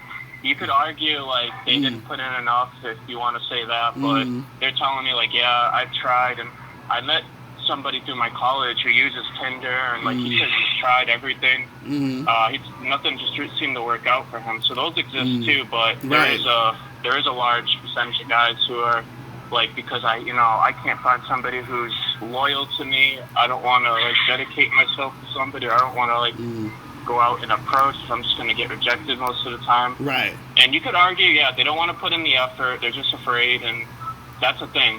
So I'll agree with you on that. No, but you know what it is too. This is what it also is. A lot of those guys, truthfully, this is what happens. You'll have a guy who he's saying, "Damn, shit ain't working. I can't get no girls." Blah blah blah. Some of those dudes actually could get a girl, but the girl that want to fuck with them is like a girl they see as like a 5. You feel what I'm saying, on a scale of 1 to 10. But they don't want to fuck with the 5. You feel what I'm saying? Even though they don't got nothing else going on, they don't want to fuck with the 5. Right? Now I'm saying they don't need to fuck with the 5. They feel like they're entitled to a better option. Right. So they want like the 10. Now I'm not saying they shouldn't want the 10 or shouldn't try to get the 10, but are you willing to put in the work to get the 10? Some of them want like better, but they're not aiming for like a 10. I kind of disagree with that. Right, but what I'm saying is they'll want a better chick, but they don't want to do anything to get the better chick. That's the problem. You see what I'm saying? That's what a lot of dudes do, and that's why they're always, frustrated, because what they want, they're not willing to put in the work it takes to get. You feel what I'm saying? And that's really all it is. That's all that shit is. Well, like, I would go into this again, but this would make a long discussion out of this. I'm just basically going to summarize it as, like, a lot of guys know what they can attain. So, if they're going out and all they're getting is 5s, and they're not satisfied, it would make sense that those guys would just want to go MGTOW, because they're like, why would I want to mess around with 5s? You know what I mean? But see that that's the thing. The reason why they're getting the girls they think are 5s is because that's their own fault. You understand that? How is it their fault, though? I'll tell you how it's their fault. Because everything that you do, you feel what I'm saying? Everything that is coming towards you or that you're receiving is a reflection of where you're at. You understand? And so if you want better, you got to get better. But the dudes don't want to get better. That's why it's their fault. You feel what I'm saying? Better how, though? Are you saying, like, they should, like, because there's different ways, like, they can improve. Right. There's a lot of ways they can improve. Some people just, like, they could say it's, like, because they don't have, like, enough connections, they don't have enough money, enough. But see that, and that's what I'm saying. They don't. Looks are really bad. And that's a whole bunch of bullshit. See, the thing is that exactly my dude K Zagan in the chat said dudes want a 9 or a 10 with a 2 or 3 mindset. It ain't gonna happen. And so what I'm saying is, for them to get better, it's a lot of different things. Dudes could get better with their look. Dudes could get better with their behavior. Dudes could get better with just their confidence. You understand what I'm saying? All of these things can improve. Dudes could get better with actually going out and putting in work. You feel what I'm saying? All of these things combined will get them to where they want to be. But again, a lot of these dudes, remember, if your mindset is going to attract the type of women that you're going to get. So if you think that it's hard to get girls who are 8, 9s, and 10s, right? You're going to not get 8, 9s, and 10s because you told yourself it's hard to get 8, 9s, and 10s. You see what I'm saying? So you have to improve on your mindset to actually think and believe you can get the 8, 9s, and 10s. You feel what I'm saying? Oh, gosh. But that's what dudes don't want to do. It's very hard for somebody who's, these numbers are kind of, they're just gradings, but if a guy who's like a 2, how could you tell a guy who's like a 2, like a legitimate 2, to just go out and act like a 10? Like, how could a guy like that do that? When no. I'm not saying if you have a guy who, excuse me, you have a guy who, God damn, hold on. Oh, man. Malte dying and shit. If you have a guy... Yeah, it's cold's going around. I know, right? Malte dying and shit. But if you have a guy who's a 2, who you say is a 2, trying to get a 10, he's not going to get the 10. You understand? The reason why he's not going to get the 10 is because he sees himself as a 2. You understand how that works? So he has to see... I've seen this... I'm just using my friend from college. I met him through the gym. He's a cool guy, but he's I've seen his messages on Tinder. Some of these girls, they're so brutal to him because he's 5'5", and he's not a conventionally good-looking guy. And like some of these girls are just like they're roasting him for his height, and like I see like how he started using Tinder actually a month before I did, and I'm at over 1,000 matches now. He has 50, and he's been using it for about the same amount of time. Actually, a month before I even started. And I'm just telling him, like, why are you even wasting your time with that? And he said, like, oh, yeah, I stopped messing around with it after, like, 3 months. And I just started, like, going up to girls, and, like, they just, like, rejected me instantly. So what would you tell a guy like that, like, who's actually gone out? Because you're going to say, like, no, he hasn't put in enough work. But he's telling me he's approached, like, hundreds of girls, and it's just, like, flat-out rejection after rejection. Right, but see, this is what you guys don't understand. The most important fucking factor of your situation when it comes to you attracting women is your fucking mindset. I've said this a billion fucking times.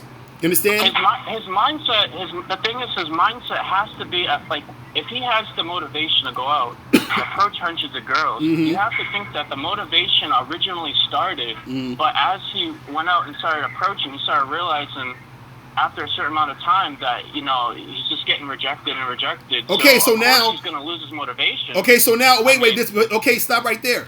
You're saying he's losing he might lose his motivation because he keeps getting rejected, right? Again, if you're losing your motivation because you keep getting rejected, right, that means that your mindset isn't on winning. So a person whose mindset is on winning, what he'll say to himself is this. So let's use your friend as an example. If he says, yo, I'm going out here and I'm approaching these girls, right? And if he's getting rejected, right? He keeps getting rejected. If he thinks that he can't get the women, you feel what I'm saying? Even he could approach a million fucking women. He's going to keep getting rejected because his mindset is on, I can't get the women. Now, let's say, for example, this guy's going out, he's approaching women, and he's interacting with them, he keeps getting rejected. If he has a winner's mindset, what he's going to say is, yo, what can I do to actually get more chicks? He's gonna be like, okay, I know. How about I learn some fucking game? You feel what I'm saying? So his mindset got him to the point where he knew he had to learn game to up his game. You feel what I'm saying? But see, that's the thing. Most dudes, they'll just go out there, oh, this shit is fucked up. I can't do anything. I gotta just go MGTOW. But then they don't want to fucking learn anything that's gonna get them to the point where they want to be. You feel what I'm saying? It's just like if I'm trying to run a business or start a business and shit ain't popping off and I ain't making no money, right? I gotta be like, well, let me read some books, get some programs on how to actually run a business, right? That would make sense. You feel what I'm saying? But if you don't do that, you're not gonna get to the point. I'm not saying that's not gonna work for, a decent amount of guys. Like, there's obviously guys who are lazy, don't want to put in any work. But can you at least admit that there's some people, because like that guy and a couple other friends I've talked to and I know from my college, can you admit that maybe they just dealt a bad hand and it's going to be very hard for them? No. You can't admit that. No, because it's bullshit. Because it's let me tell you something. There was a chick that I was messing with and I was talking to, and she was telling me about this dude who she fucked with, right? And she's an outlier. Oh no! Fuck that outlier shit. You notice how your mind works? As soon as I'm trying to explain to you a fucking success story, oh, he's an outlier. You understand? But anyway, the dude. It's just so rare. No, it's not. This is what you guys don't understand. Right, but let me finish the story. The chick that I was fucking with, right?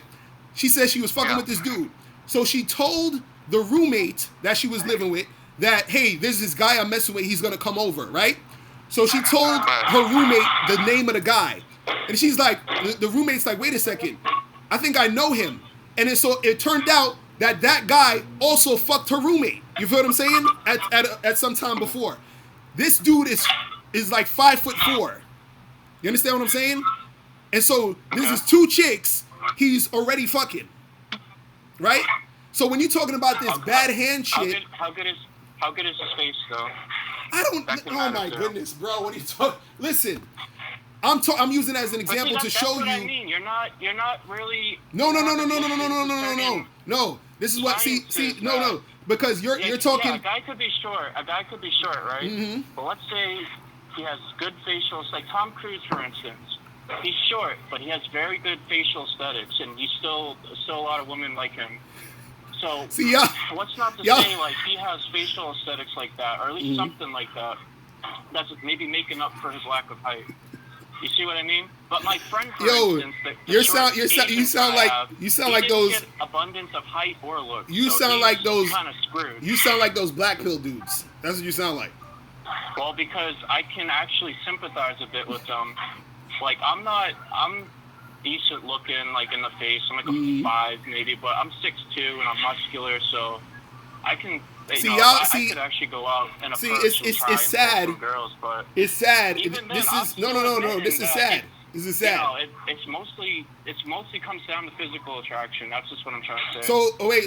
So getting with a woman mostly comes down to physical attraction. Most of it, yeah. And why do you think that is? Why do you think that is? Locario, I go to college. I have. No. I'm asking you. Why do you think that is? What? Why do you think that is? Because I see it and I hang around friends who are 9s and 2s, so I can see both sides of the spectrum. And I can tell you, the guys who are the 9s, when I look at their Tinder, they've got like 1,500 matches easily. And then my friend who's a 2, he's got like 50, like I explained. So I can just see, you know, most people aren't dumb. They can reason that there's something behind it and what's actually going on. So basically what you're saying is women only get with guys who are good looking, and that's the only thing. We go back to this? No, like you could be average looking and tall, like that would definitely, because I set that example myself. Like I'm 6'2", but that's the thing. I'm 6'2" and I'm average looking, so it's not like. See, this is the thing, man. This is the thing. Again, you were talking about. Oh, can you admit that some dudes? They're just, it's just over for them. They don't know. You understand? Look, if you want something bad enough, you'll go out there and try to make it happen. Period. And we're just talking. And we're just talking about getting girls. I could do that. My friend can't. Like I'm trying to explain. But why can't he? I've gone out with. Listen, Locario. I've gone out with him because I wanted to see this for myself. Like, the girls we were talking to, they would come up to me first, and they would be ignoring him the whole time. And I'm trying to, like, point them out to my friend. I'm like, hey, this is my friend right here. This is Michael. And they're like, oh, okay. And then they, like, turn away again. So I'm just like, oh, my God. And would he go and talk to other women? I mean, at that point, you're seeing how they're reacting to you. Like, why would he even want to bother? Exactly. That right there is why he's not getting women. Period. It's not because he's short. That right there is why he's not getting women. You understand what I'm saying? He's average looking and he's 5'4". No. You know how many average looking dudes get bitches? You know what I'm saying? But he's 5'4". He's 5'4". It don't matter. I just told you about a 5'4" guy who fucked two girls who know each other. What are you talking about? Oh, but he's an outlier. How good was his face, man? Because that's a big factor, too. Oh, my Jesus. Look, guys, this is what I'm trying to explain to y'all. His friend ain't getting no chicks because his mindset is fucked up. If you allow what a chick is doing to fuck with you, you're not going to win. You understand? You're not. This is what I'm saying. He doesn't have the mindset of a winner who actually wants to win and get what he wants to get in the game. That's the reason why most of these guys don't get shit popping, because they don't have the will to actually make it happen. You understand? Dudes just be giving up. I'm not motivated because that girl I tried to talk to didn't want to talk to me. Fuck her. You know what I'm saying? You know how many chicks there are in this fucking world, bro? You actually worried about some chick at a bar that didn't want to talk to you? There's fucking millions of bars, millions of chicks. Just one chick at a bar didn't want to like talk to him. It's multiple. I believe. Right. So this is what I'm saying. I don't feel sorry for your boy because he's not doing what he needs to do to get where he needs to get. Period. You understand? Oh gosh. He's not doing it. That's what I'm saying. He's not. Look. Let me tell you something. For example, my Bad Boy membership program, right? A lot of the shit that's on there, I will never say on YouTube. Never. So what does that mean? That means... Why is that, though? The reason why is because you got to pay for that shit. You got to pay for the extra information. You see what I'm saying? So there's things that your friend doesn't know that if he did know, he'd actually have more success. The thing is, though, I'll say this, too. Like, my personality is shit. Like, my game is shit. And I would say this guy arguably has way better game. I barely study game. Nah, he doesn't have better game. Much. From what you're saying, he doesn't have better game. No, he has he's a very smooth talker. He's very charismatic, but I'm just telling you, I see it. Oh man, I feel so bad for him too because he's a really cool kid, but it just because he's that like he's under 5'6", like that's just really hard mode. Like it's if you Locario, you're on Tinder. Do you see girls' bios where they're like, "Don't talk to me unless you're 6 feet" or something like that? Bro, it don't matter, bro. I've met chicks on. I remember when I used to be on Plenty of Fish. There was chicks that said, "Don't write me if you're black." I would write those chicks, and I end up fucking them. You understand what I'm saying? You're up there listening to chicks. Maybe that's different because it's not different. High status. You're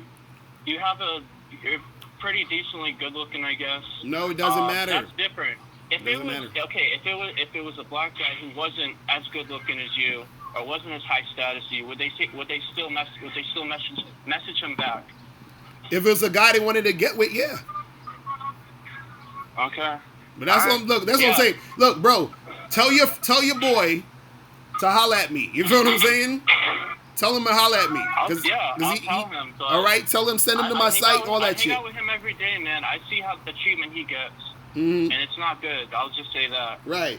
No, it's on the holler at me, man. It's not even just with the women either. It's like people give him shit in the gym too. Like they kind of just like boss him around. I was at the water fountain with him one time. Some guys just like walk right in front of him. Like I never get that. Like because like being that short, like you're just seen as submissive. You're not seen as dominant. It's just like you have to really start understanding that there's certain like biological factors that also play a role in like who women select as mates. So I'm not gonna deny that at all. Yo, y'all have excuses for everything, bro. Y'all just be like, oh gosh. I swear to God, y'all be having.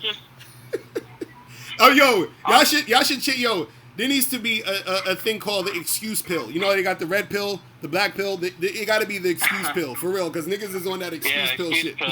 That's I would call that the blue pill. Nah, man.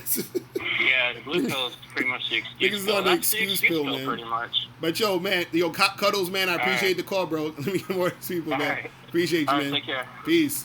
Bye. Oh my God. Yo, dudes is wild out here, bro. I'm really sad, bro. Like I feel bad for these dudes. I feel bad as fuck for these dudes. Yo, what's going on? Yo, what's good, Mr. Locario? How's it going, man? I'm chilling. What's poppin'? Who this? Hey, it's Sean from Vegas. Alright, what's going on? Hey, man, that man, Dr. Cuz, is hella funny, bro. I just don't understand, because I was at a certain point like that. But, you know, once you realize certain shit, like, you got to realize you got a limited time on this earth. So, what the fuck are you going to do with that time, bro? Right, that's what I'm saying. You going to stay stressing? Like, come on, bro. That's what I'm saying. Like, I'm like, you got to get what you got to get. Money, it don't matter. It don't matter if it's about money, females. That's what I have to kind of realize. Like, and that Bad Boy membership, you need to hop on that, save up some bread. Facts. That's what I try to tell him. That's what I try to tell him. What's good with you, though? What's good with you? Listen, I got this date on Sunday, man. It, like, right before I got on this YouTube, I hit her up. She was like, yeah, I'm trying to link on Sunday at 6. So, I'm going to see what's up. But I was just hearing these callers, man. It's just giving me more motivation to do what I got to do. You know what I'm saying? Because I used to be in the position just like that. But it's just like, you got to realize certain shit about this game, man.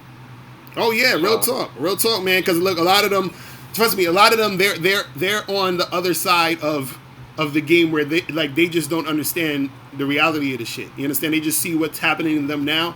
They don't realize that they are the actual issue in their situation. You feel what I'm saying? Mm-hmm. And so, shit ain't really gonna change. You know what I'm saying? Exactly. And the best thing I fucking did, the least thing I could have done was fucking download those fucking apps like he told me. Mm-hmm. So, and that's working to my advantage. So I'm gonna see what's up with that on Sunday. I'll let you know what's up, and appreciate for accepting my call, man. That's what's up, man. I'm gonna let you. Peace. All right, man. Peace. So what's good, people? All right. Calling number 646-481-3901. All right, we got like a million people calling at once. Hold on. Yo, what's going on? Who's this? Hey, Mr. Locario. What's poppin'? Yeah, I'm glad I got you back. Last time we just got disconnected. This is Marty from Tampa. What's up, bro? I'm chilling. What's going on? Sure, doing good, man. Well, first thing with the Dr. Cuddles thing, it's like they keep worried about the facial features of men. It's like, how the fuck, bro, you are a man. How the fuck are you going to be able to tell what women are attracted to? Exactly. Thank you. I'm telling you, the only thing that you know is that women are attracted to men. That's all that you know. Mm-hmm. It's like if I use like animals for example. This is kind of a bizarre example, but it's like like, you know how like peacocks, for example. Right. Peacocks, they show off their feathers so that they could attract a female peacock. Mm. So it's like the female peacock, she's programmed by God to know what to look for. So it might be the way his colors, the color patterns, the shine. We don't know that because we're not peacocks. Right. But the female peacock knows that. So the male peacock and the human being has no idea. We can kind of guess to say, hey, this might be what the female peacock is attracted to. Right. But only the female peacock knows what she's for. Exactly. So exactly. We take that example for men and women. It's like you can kind of have an idea of what a woman is looking for, but you don't know that for a fact. It's like a woman doesn't know, like, what we men look for. Exactly. Exactly. Real talk. And that's the funny part is that, like, in locker room in the chat room talking about that analogy don't work. That analogy is perfect because what it's saying is that you are not on that side of the game to be able to understand why that person would be into that thing. You feel what I'm saying? Or that thing would be into that thing. You see what I mean? And so that's the thing, dudes, because dudes be always looking at other dudes through the eyes of a man. You feel what I'm saying? Like, you're looking, because as a man, you're visual. And this is the funny part. If you ever go to, there was a website that was, I don't know if it's still up, called puahate.com. And then, I think, no, they turned it to another one called Slut Hate. But anyway, there was these, like, incel type of dudes that would be on these message boards. And they had a fucking, they had a section of the message board about looks. So they would have a whole bunch of pictures of these, like, halfway moist looking male models with their shirts off, talking about, oh, this is what women like. You feel what I'm saying? And I'm like, bro, you don't know what the fuck women like. You understand what I'm saying? And most of those dudes was like, gay models and shit, and they thinking this is what women are into. Yeah. You feel what I'm saying? It doesn't work. and I swear to God, locker room, Dr. Cuddles and Mike are all roommates.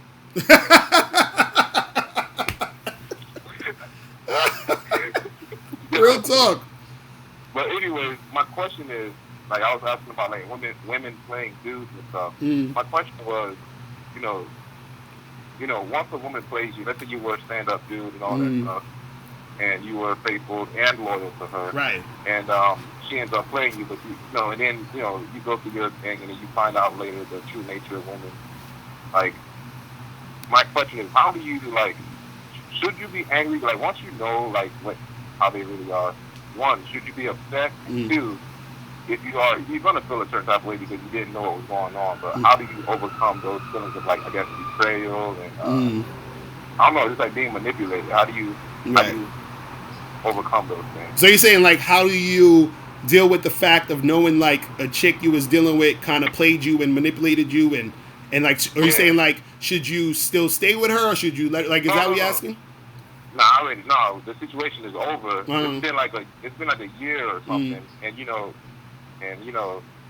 it's just kind of looking back, and it's like all of the emotions that I was going through, and other guys may be going through too, once they kind of understand like the true female nature. Because it's like you can't really get up. Because you and a lot of people was having this big discussion about should you let your girl have sex with other dudes, but it's like, bro, even if you're monogamous with her, and you have a ring and she has a ring, she could still be doing something you don't know. Oh yeah, exactly. And you know what I'm saying? Right, right.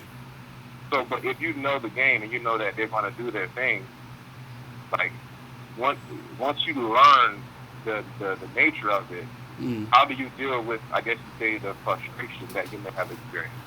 Right. Well, the thing is, just the way you deal with it is more so just accepting it. You understand? In general, just be like, look, I understand and I know this is how shit is going to go down in a lot of cases. You feel what I'm saying? That's all you can really do. And then once you accept it, then you say, how do I want to interact with women now that I know this knowledge? Right. You understand what I'm saying? And that's all you can really do. So what I tell guys is that it's not necessarily where guys are like, oh, women are like this, so I got to go MGTOW. No, it's about now that you know, shit goes down like this, how do you want to deal with women? You feel what I'm saying? And that's all. That's the only question you got to ask yourself. And understand that dealing with them, you're still gonna have, and you're still gonna have that like energy there. You feel what I'm saying? It's going to always be there no matter what type of situation you have. It could be a fuck buddy situation. It can be a situation it's a girlfriend, a wife, whatever. It's still going to be theirs, but it's just understanding that this is what you're going to have to deal with when it comes to women. But if dudes are sitting around being scared, and nervous to deal with women all day, you understand? It's not going to really do anything for you. Being scared and nervous about what she might do or what might happen. Okay. You feel what I'm saying? That's good that you bring it up, because with me, I never had a problem with getting girls. It's just now that I kind of understand what their nature is, I'm looking at it from the point of like, okay, monogamy was a concept created, and they sold it to us, and we ate it, right. And we pretty much were raised on that ideology, and now we have to kind of reprogram our minds, but we can't ignore the fact that there is some sort of attachment to that ideology. So, but naturally, we're inclined to not be monogamous. Right. So I guess what I'm trying to say is, the fear thing is like when you do, because I run across a lot of women who are interested in me, and my thing is, I know how they are, and I'm a very loving type of person, and I don't want to really get to that point where, I get to a point where it's like, I'm how do you say, vulnerable, I guess. So, is that a good place to be operating from, or should I just let go of that fear and just do my thing, and or should I be in a bit withdrawn or a bit emotionally detached? Right. Well, the thing is you shouldn't have necessarily a fear about it, because once you accept it, it just is what it is. So you don't even need to have a fear about it. But at the same time, no matter what you're doing, you always have to know. And this is the thing. The good thing is since you know, that's a good thing, because the worst thing is to be in the dark about it and live in illusion. So now that you know, you feel what I'm saying?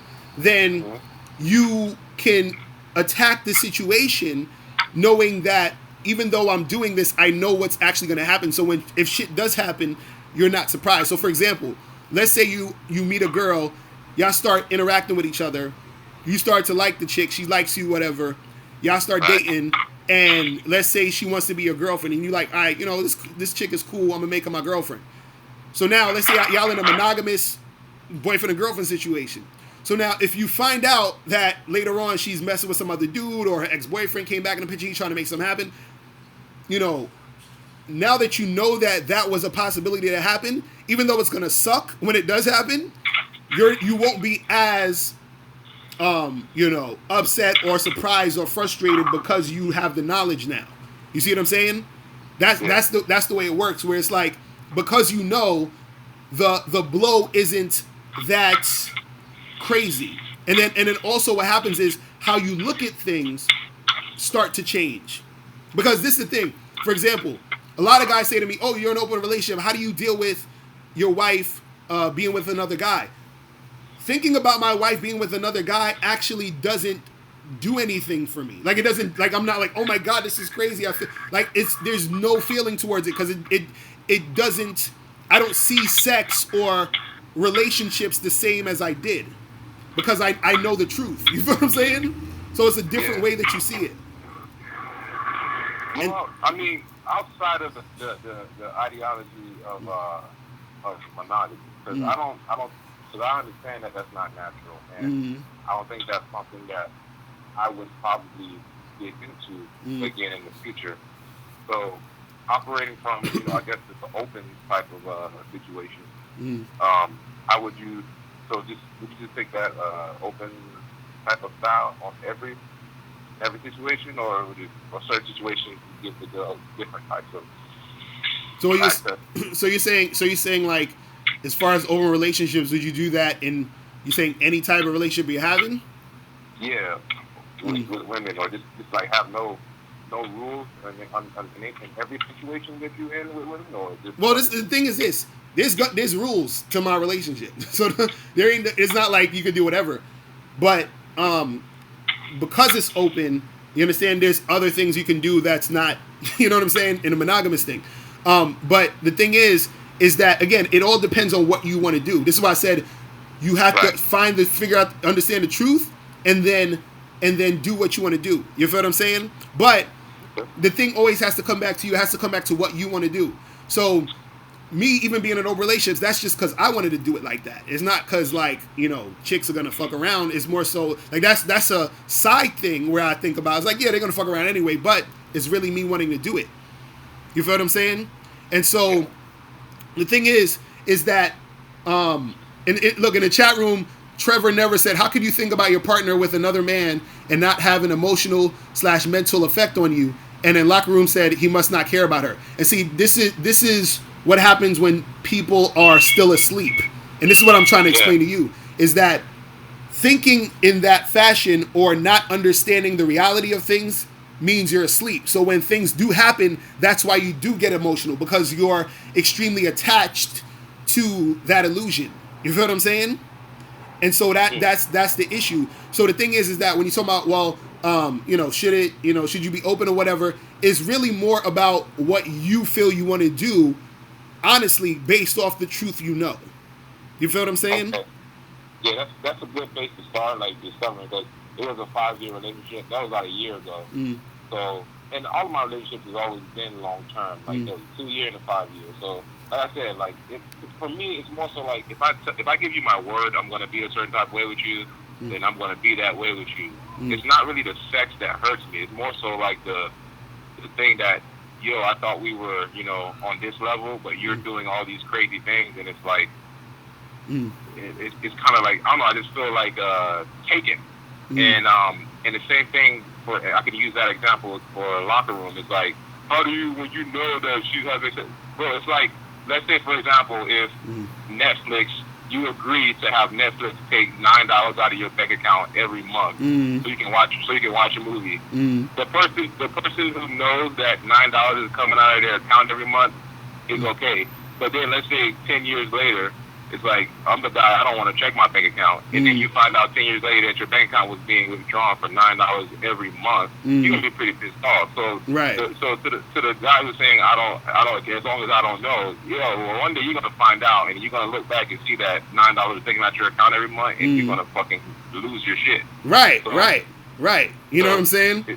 Right. And that's the thing where dudes want to live in an illusion. You feel what I'm saying? That, and again, this is what I was talking about earlier with the whole choosing signal shit. Guys, let me tell you something. A lot of dudes get on the internet for therapy because they don't want to deal with reality, so they want to feel good about coping with their situation. You see what I'm saying? And they don't want to actually make anything happen. They don't want to make anything real. So that's what it is, man.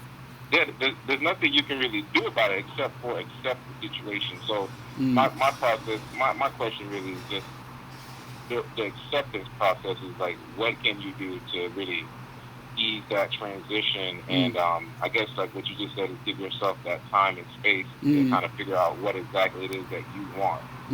Right. So right. Well, that's the thing. Yeah, you gotta give yourself time to figure out what you want, and then you have to be realistic about what you want, and then also you got to give yourself time to adjust, because if you're coming from a thought process of, you know, believing all of these things, you know, that you thought was happening, and then now you're getting the reality of the situation, you have to give yourself time to adjust to the reality. You know what I'm saying? So that you can adjust to accepting it. And then once you adjust it, then it's like, okay, now that I sort of feel comfortable with the reality, now I'm going to move on to what I'm going to do in these situations when I'm dealing with women. You know what I'm saying? And that's what it is.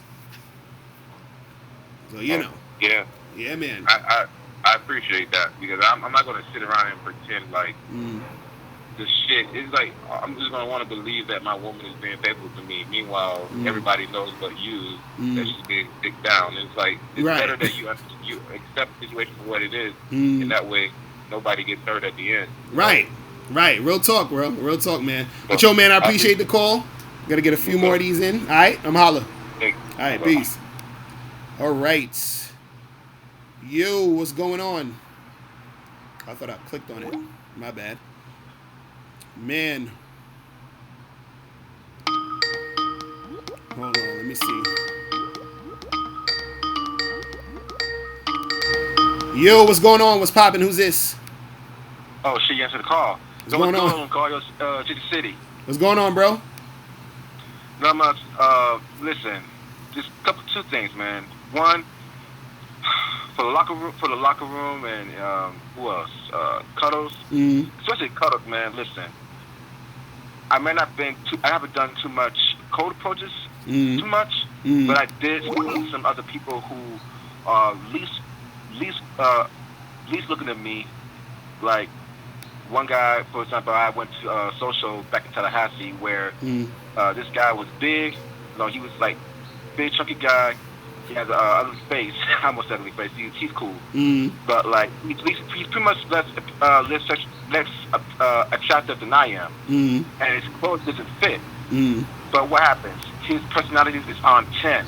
He has a strong mindset that later on that night that. I was trying to find my homeboy's bathroom, and then I opened the room, and by mistake, I saw him fucking this badass chick in my homeboy's roommate's bedroom, man. Like, this shit is real. That's what I'm saying. That mindset that you gotta think, he's thinking that, oh, it's all about looks, it's all about this face and features, whatever, even though listen, man, it doesn't matter what you think, man. Just, it's all in the mindset, what you put in your mind, they can get these 9s and 10s and 8s, man. That's what, bro. They don't get it, bro. Look, man. Like, yo, dude, I go on dates and fucking fuck with chicks that are fucking dimes, and like it's man, it's like it's so sad because it's like this. It's like when you know shit is happening, and then you have people that don't know, and then it's just you feel so bad for them because you're like, yo, you really don't know what's going on out here. You really don't, and it sucks. Right. You know what I'm saying? Because you reading these articles and all that stuff, and it's like, do you even go outside, my dude? Right. So, you know, it's crazy, man. It's crazy. Yeah. But, you know, dudes got to really get it in. But, yo, man, I appreciate the call, my dude. We get a few more of these before I get up out of here. Oh, I have a question, actually. Oh, yeah, go ahead, real quick. Oh, my bad. All right, here's the thing. So like I said in the chat room, I'm pretty much taking a break from these chicks right now because, by the way, I was in Bible membership, and I have the confidence audio and the inner gain audio, right? That's what's up.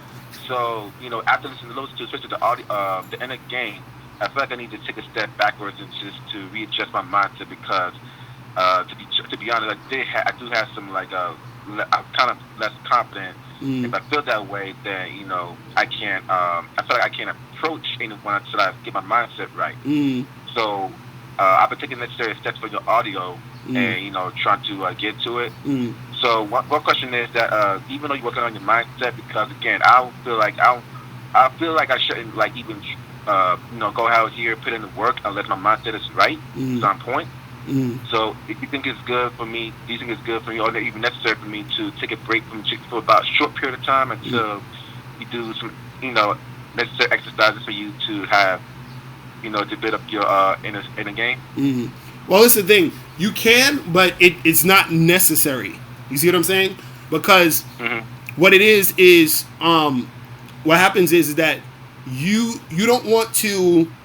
Because this is what some people do, is that they'll step away from it because they're not feeling confident in doing what they're doing. But a lot of times, what can help you sometimes build the confidence is being in the situation. You see what I'm saying? So for example, let's say you're at a bar, club with your friends, or whatever, and you're like, all right, I'm just taking a break from fucking with these chicks. You understand what I'm saying?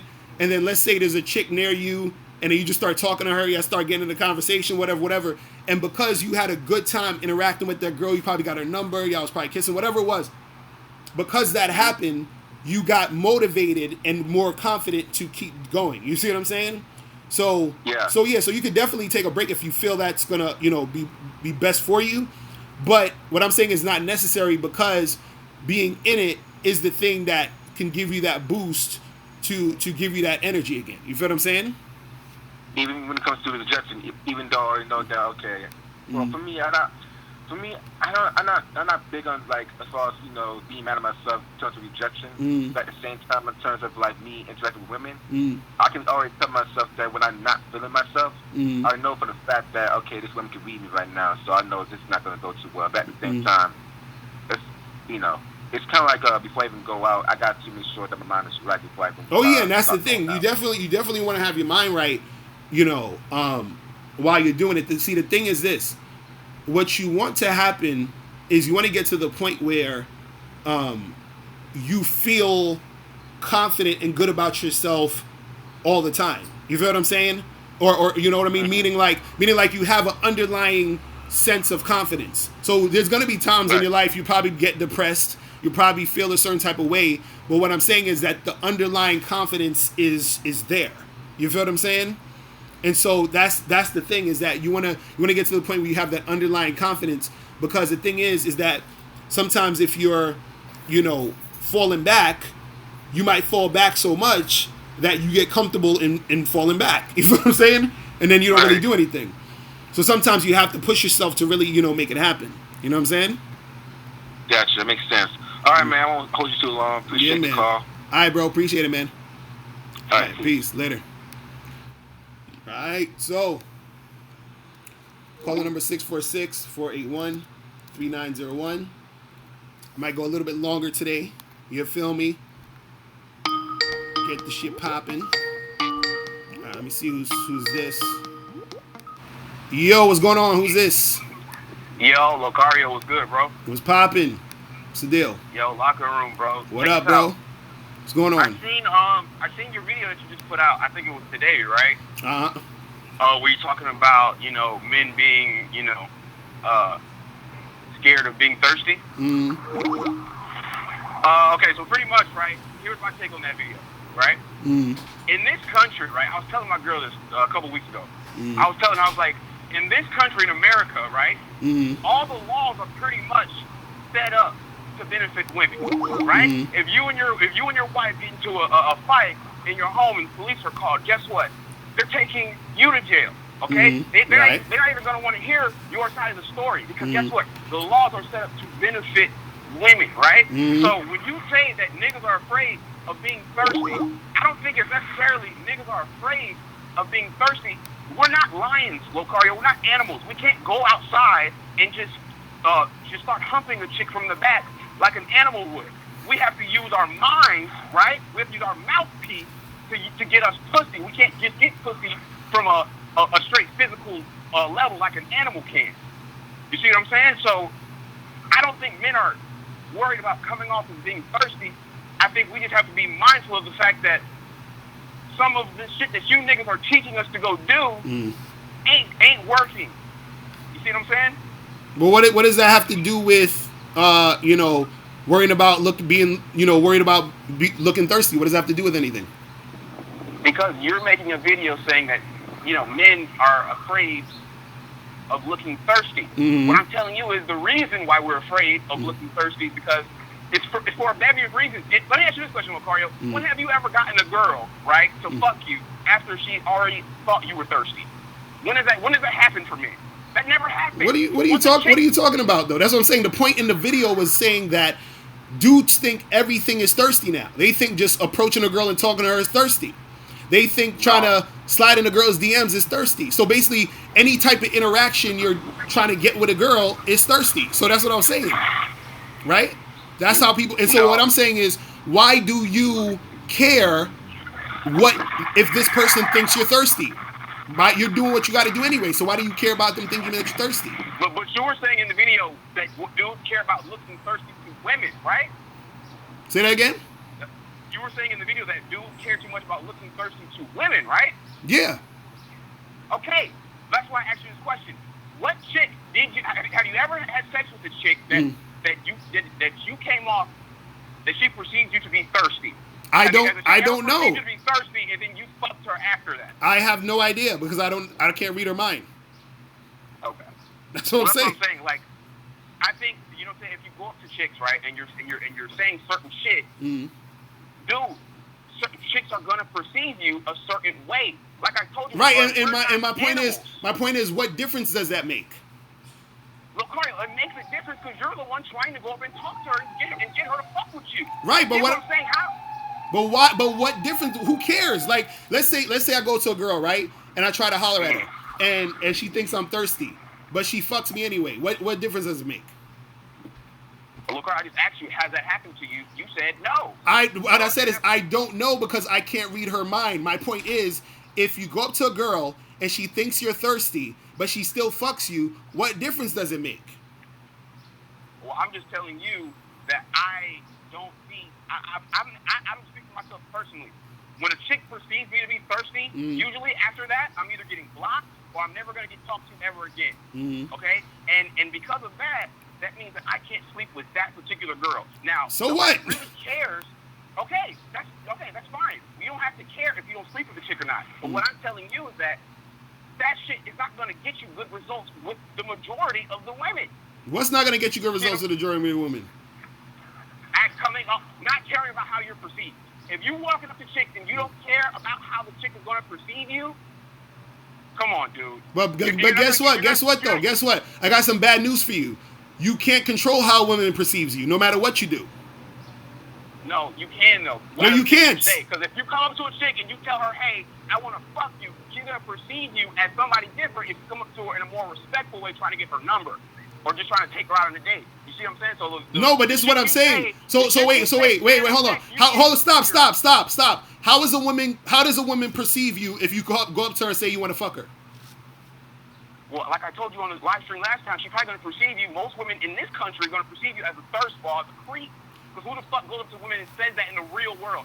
No, but this is what I'm saying. Hold on, stop right there.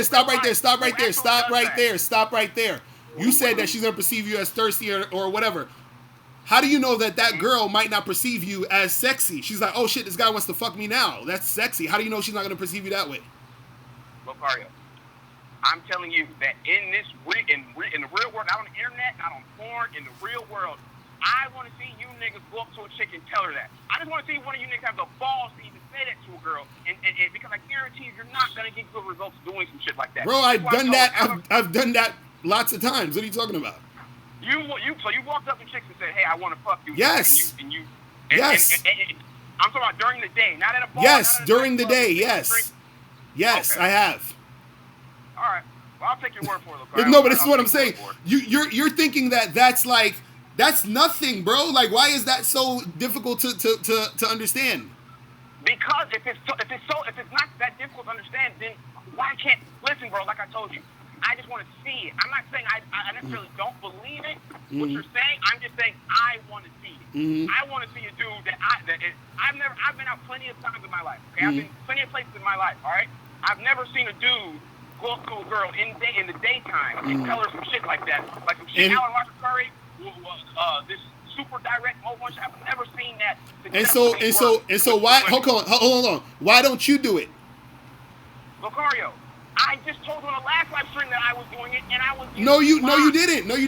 Last live stream, you told me you was doing some indirect shit. No, I told you I was going direct. I didn't say I was going direct as soon as I was meeting the chick. You thought that I was going direct as soon as I was shaking her hand, Locario. That's not what I was doing. Okay, I'm not, like I told you, I'm not walking up to no chick. All right, so hold on. So hold on. What have wait. So hold on. What have you said to a woman directly about having sex with her? What did you say to a chick? What is the specific thing you said? Locario, I texted the chick, hey, I'm really not looking for like a relationship or anything. I'm just trying to hook up. Okay, blocked. Okay? Block. I texted other girls, hey, let's hook up. Some of them replied a little bit after that, then they go away. Never hear from them again. I'm telling you, Locario, I'm not just... Wait, hold on. So you met a girl, got her number, and then text her and said you wanted to hook up? Exactly, that's what I just told you. Why didn't you tell her that in person when you was talking to her? Because what I'm telling you is, I'm not telling no chick, right, that I'm trying to fuck her straight in her face where I'm first meeting her. Who does that? And what did you... No, and that's probably why you got blocked. Okay.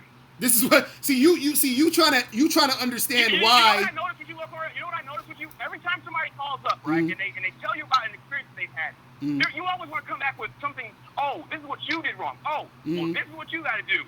You didn't do this right. Locario. No, if you didn't do the thing right, I'm gonna tell you what you didn't do right. That's what coaches do. They show you your error. You weren't there though. You can't tell me. You can't base my interaction that I had with a chick. Okay, so what did wait, stop. What did you do? What did you do when you were getting the girl's number? Tell me everything that happened. Look, I told you on the last live stream, I got her number. I was hugging up on her. Like I told you, by the way the interaction went in person, I thought I would at least smash her. Okay? Now, guess what? Went mode one, like how you niggas say, oh, if you don't want to take them on dates, tell them you want to fuck. This is what you niggas say. This is what you niggas say. Right. This is what you niggas say. And right. Guess what? It gets me blocked. Right. Because guess what? Like I told you. And how many women have you done that to? Out here that want to have sex with these women. They're not thirsty for niggas that want to have sex. They could care less about that shit. So bro, how many women did you do that to? Locario, you asked me the same question, bro. Exactly, but I'm trying to show the audience the error in your ways. You said 5 or 6, right? So you're trying to tell me, you're saying, well, I talked to 5 or 6 girls, told them I want to hook up with them, and it didn't work. Bro, there was a time I talked to 15 girls, told them I want to fuck them, and 2 fucked me. So let me ask you this question, Locario. Do you think that it's possible to talk yourself out of getting the pussy? Let me ask you that. Of course, yeah. Okay then, so you agree that saying certain shit to a girl when you're first meeting her might not get you the pussy. You agree with that? Yeah, of course. Okay then, so why is it that I'm the crazy one when I'm telling you that I'm meeting chicks, okay? I'm having great interactions when I'm first meeting them, but when I go and I text them some shit that you niggas say to text them and it doesn't work, why do you niggas look at me? But that's, listen, that's 2 different things. You texting a girl and saying I want to fuck you, that's not you talking yourself out of pussy. That's you talking to a girl who didn't want to give you the pussy in the first place. Do you understand that? No, you just told me that it is possible to... Yes, it is, but that situation isn't that situation. But how do you know she wasn't planning on giving me the pussy and I talked myself out of it? How do you know that? Telling a girl... Listen. You telling a girl you want to fuck her is not talking yourself out of pussy, because if she wanted to fuck you, she would have fucked you.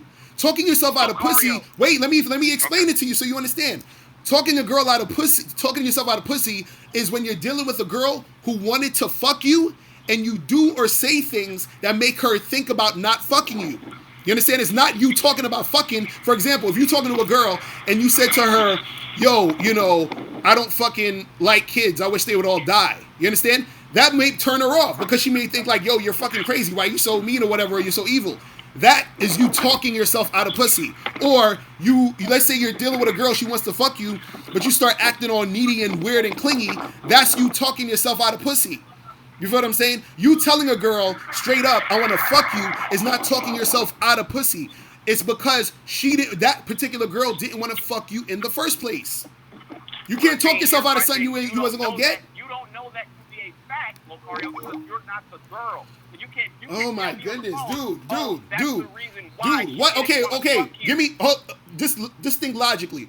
What logically did you say to talk yourself out of pussy? What did you say? Locario, I just told you. I told her right when I met her that I was just trying to fuck. Okay, so how?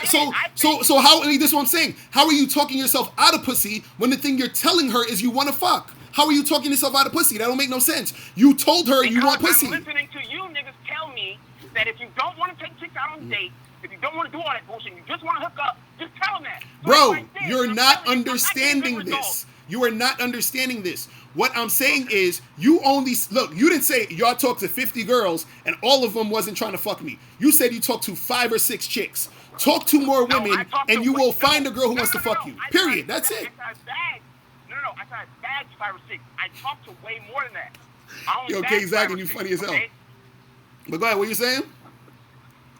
I said I only bagged 5 or 6, but I talked to at least probably 50 or 60 just to bag the 5 or 6. Okay, so you still have to get 50 girls to say that to, right? And until you do that, you can't really talk on the subject. You feel what I'm saying? But Locario, I just want to know, right? If you niggas, like I said, you're the one on YouTube with videos. If you don't want to take women out on dates, tell them this. If you just want to hook up with women, tell them you just want to hook up. I'm telling you that I went out, okay? I went out in the world. I talked to these women. I got their numbers. I texted them that shit, and they blocked me. I'm telling you. And they blocked you because they didn't like you. If it was a girl who liked you, she wouldn't have blocked you. Why did they give me the number then? If they didn't like me, why should they give me her number then, Locario? Why did you reply? Wait, hold on. Wait, stop. You're saying why does a girl give you the number if she doesn't like you? That's game 101. Because chicks are attention whores. Or chicks will give you the number because they want to get rid of you. What are you talking about? This is like, this is easy shit. What are you talking about? Okay, so here's what I'm saying, right? If a chick gives you her number, right? She's hugging you. Any interaction, you're getting when you're getting a good vibe from a chick, Locario, okay? All right? Now, if you were getting good vibes from a chick and then you say something that's controversial that you know... That's not controversial. What is controversial about fucking? And it goes the way that you knew it would go, that's the thing that made it go that way. The fact that I said what I said is what made her say, you know what? I'm going to possibly fuck with this guy, okay? Because he's a new guy that I don't know that wants my pussy. Okay, so I might fuck with this guy, but he just said something so fucking stupid. Okay, now I'm not going to fuck. Well, what was the stupid thing you said? Hold on, what was the stupid thing you said? I just told you for the 5th time that I wanted to fuck. That's the so why is that? Hold on. Why is that stupid? How is that stupid? Explain to me how that's stupid. Because women are bombarded with dick. Okay, so wait. Locker room. Hold on. So you're trying to tell me if you didn't say you want to fuck and you just called her and said, hey, let's just chill and like go to the movies or something, you think she would have wanted to fuck you more after that? Wait, say it one more time? If you didn't tell this woman you want to fuck and you called her and said, hey, let's hang out and go to the movies, do you think she would have wanted to fuck you then? Locario, yes. If I would have gotten her out, right, and gotten her alone, yes, I would have probably hit it. That's exactly what I'm trying to tell you. Saying certain shit, Locario. Saying certain things to women it would literally talk your way out of getting the pussy. And for you to sit on the internet and act like there's not certain shit that you can say that will turn a bitch off, bro, come on, bro. Really? Bro, I'm highly disappointed. Locario, if you meet a chick 5 minutes ago, okay, and then you text her, hey, I just want to fuck, okay? I'm sorry. I'm telling you, most women, and like I said, maybe in a bar or a nightclub, that shit might be more effective. Because I know that's what you like to do. You niggas like to go to bars and nightclubs where women are drunk, they're intoxicated, it's a social So thing. Wait, so you think, hold on. You think, wait, let me ask you a question. Do you own Alan Roger Curry's Mode 1 book?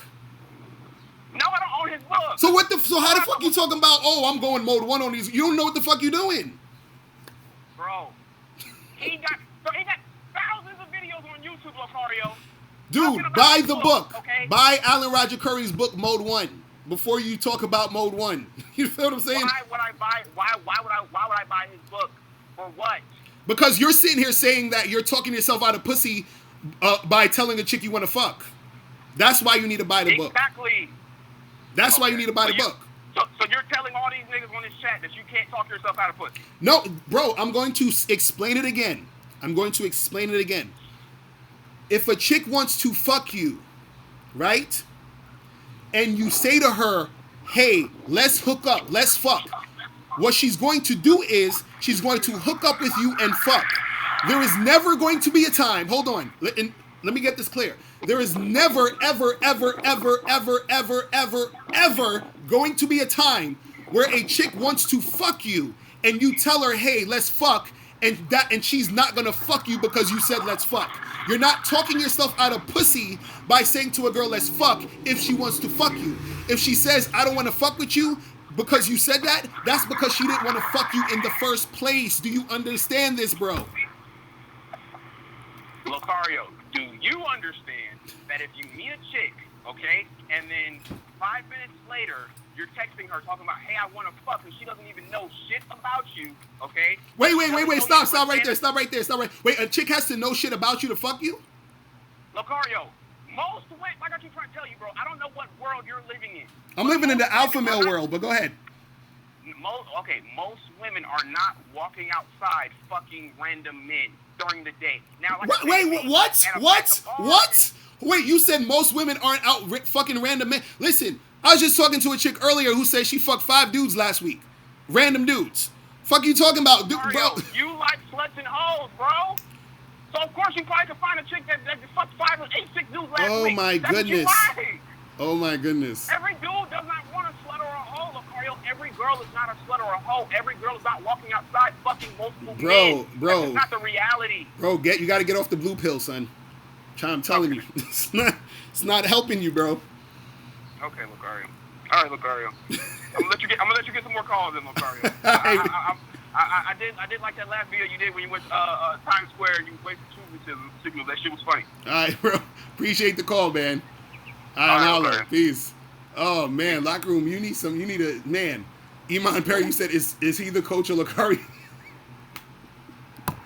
Exactly. Yo. Oh man, this shit is too funny. Yo, what's poppin'? Who's this? Good evening, Locario. It's Bobby calling from Atlanta. Oh shit, what's going on, bro? Oh, Jesus Christ, Locario, that locker room character. His voice cracking like a 14-year-old girl at a Bieber concert. You want to talk about tears of a clown, Locario. He lives in Los Angeles, one of the most expensive cities in America, and he works for Uber Eats, delivering goddamn cold burritos to Mexicans and Cambodians. He lives in poverty. I'd be crying too. Come on! I understand why he hates his life. I'd be swaying from the goddamn rafters if I was him. And let me tell you another thing, Locario. These guys out here I see in the chat room, very disrespectful, calling you a cunt. Calling you a cunt because your lady goes out there and enjoys the attention of other men. All this pussy out here is public domain pussy, Locario. You know that. Bro, you funny, man. You're a funny dude, man. No, it's all public domain pussy. You can have my bitch. I'll have to cheddar cheese like a rat with fleas, Locario. When it comes to whores, come on down, little bitch. It's an herbivore. Here's an analogy. Let's say you were going to fight somebody. Let's say you had legitimate street beef like I do, Locario. And you knew this guy was like a Kung Fu Cobra Kai ass nigga, right? You didn't go fight him in the streets. You take a gun or you hit him with a Ford Focus, right, Locario? You're hilarious, bro. Oh my God. Yo, I don't... Locario, let me tell you, I love everything you've done. I'm born again after my fat white bitch left me, Locario. I dusted myself off and kept it pimping. Locker room can eat my dick. And I'll see him in his face if he wants the drama. All right, bro, man. I appreciate the call, bro. Oh, this guy's funny. Man, that shit is funny. All right, bro.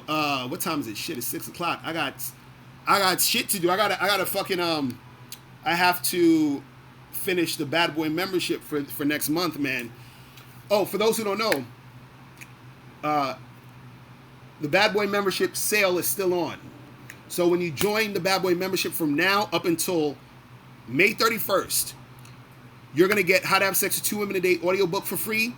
You're going to get the 60-second game book for free and the Bad Boy book for free. So you're going to get all that shit for free when you join the Bad Boy membership from now up until May 31st. And so the next Bad Boy membership program that's coming out is called How to Have a Tight Mouthpiece. So that one, I'm going to be breaking down how to step up your mouthpiece. You feel what I'm saying? So you guys definitely got to, join the membership to get up on that, because the game is going to be redonkulous. Redonkulous. You feel what I'm saying? So this is going to really help you, get the shit popping. Whiskey to Don, he said, is there a way to get an autographed copy of the book? Yeah, so just go to MrLocario.com. Go to the store page, and it's going to have, you click on the book joint, and you scroll down and you can buy the hard copy. Resilient SD, you just say you just got the Patreon, that's popping, that's what's up. But yeah, man, I appreciate everybody tuning in today. You feel what I'm saying? Let me shout out all the people in the chat. Isaac, shout out to you. Locker Room, shout out to you. Vigilante Night 7, Doug Nice, Nathan Wong, NNN Got Juice, Martin 79934, Clark Jenkins, I keep it 100 in the building, D Clark, Hunter James, Aces, Whiskey to Don in the building, Trevor Never, The Bruta, A Kid You Know, Jamar Love, Big Ta, K Zagan in the building, shout out to you. Who else is up in here? Zyking, Ellie Empire, Mr. Strip Guy, Brolistic. Who else? Gregory Allen. So shout out to everybody in the chat. I will probably be back Monday, if not Monday, Wednesday, but always Friday. You feel me? All right, so peace out, people. Have a good weekend, and I'll holler at you later. Remember, the truth is inside you. Peace. I'm gone.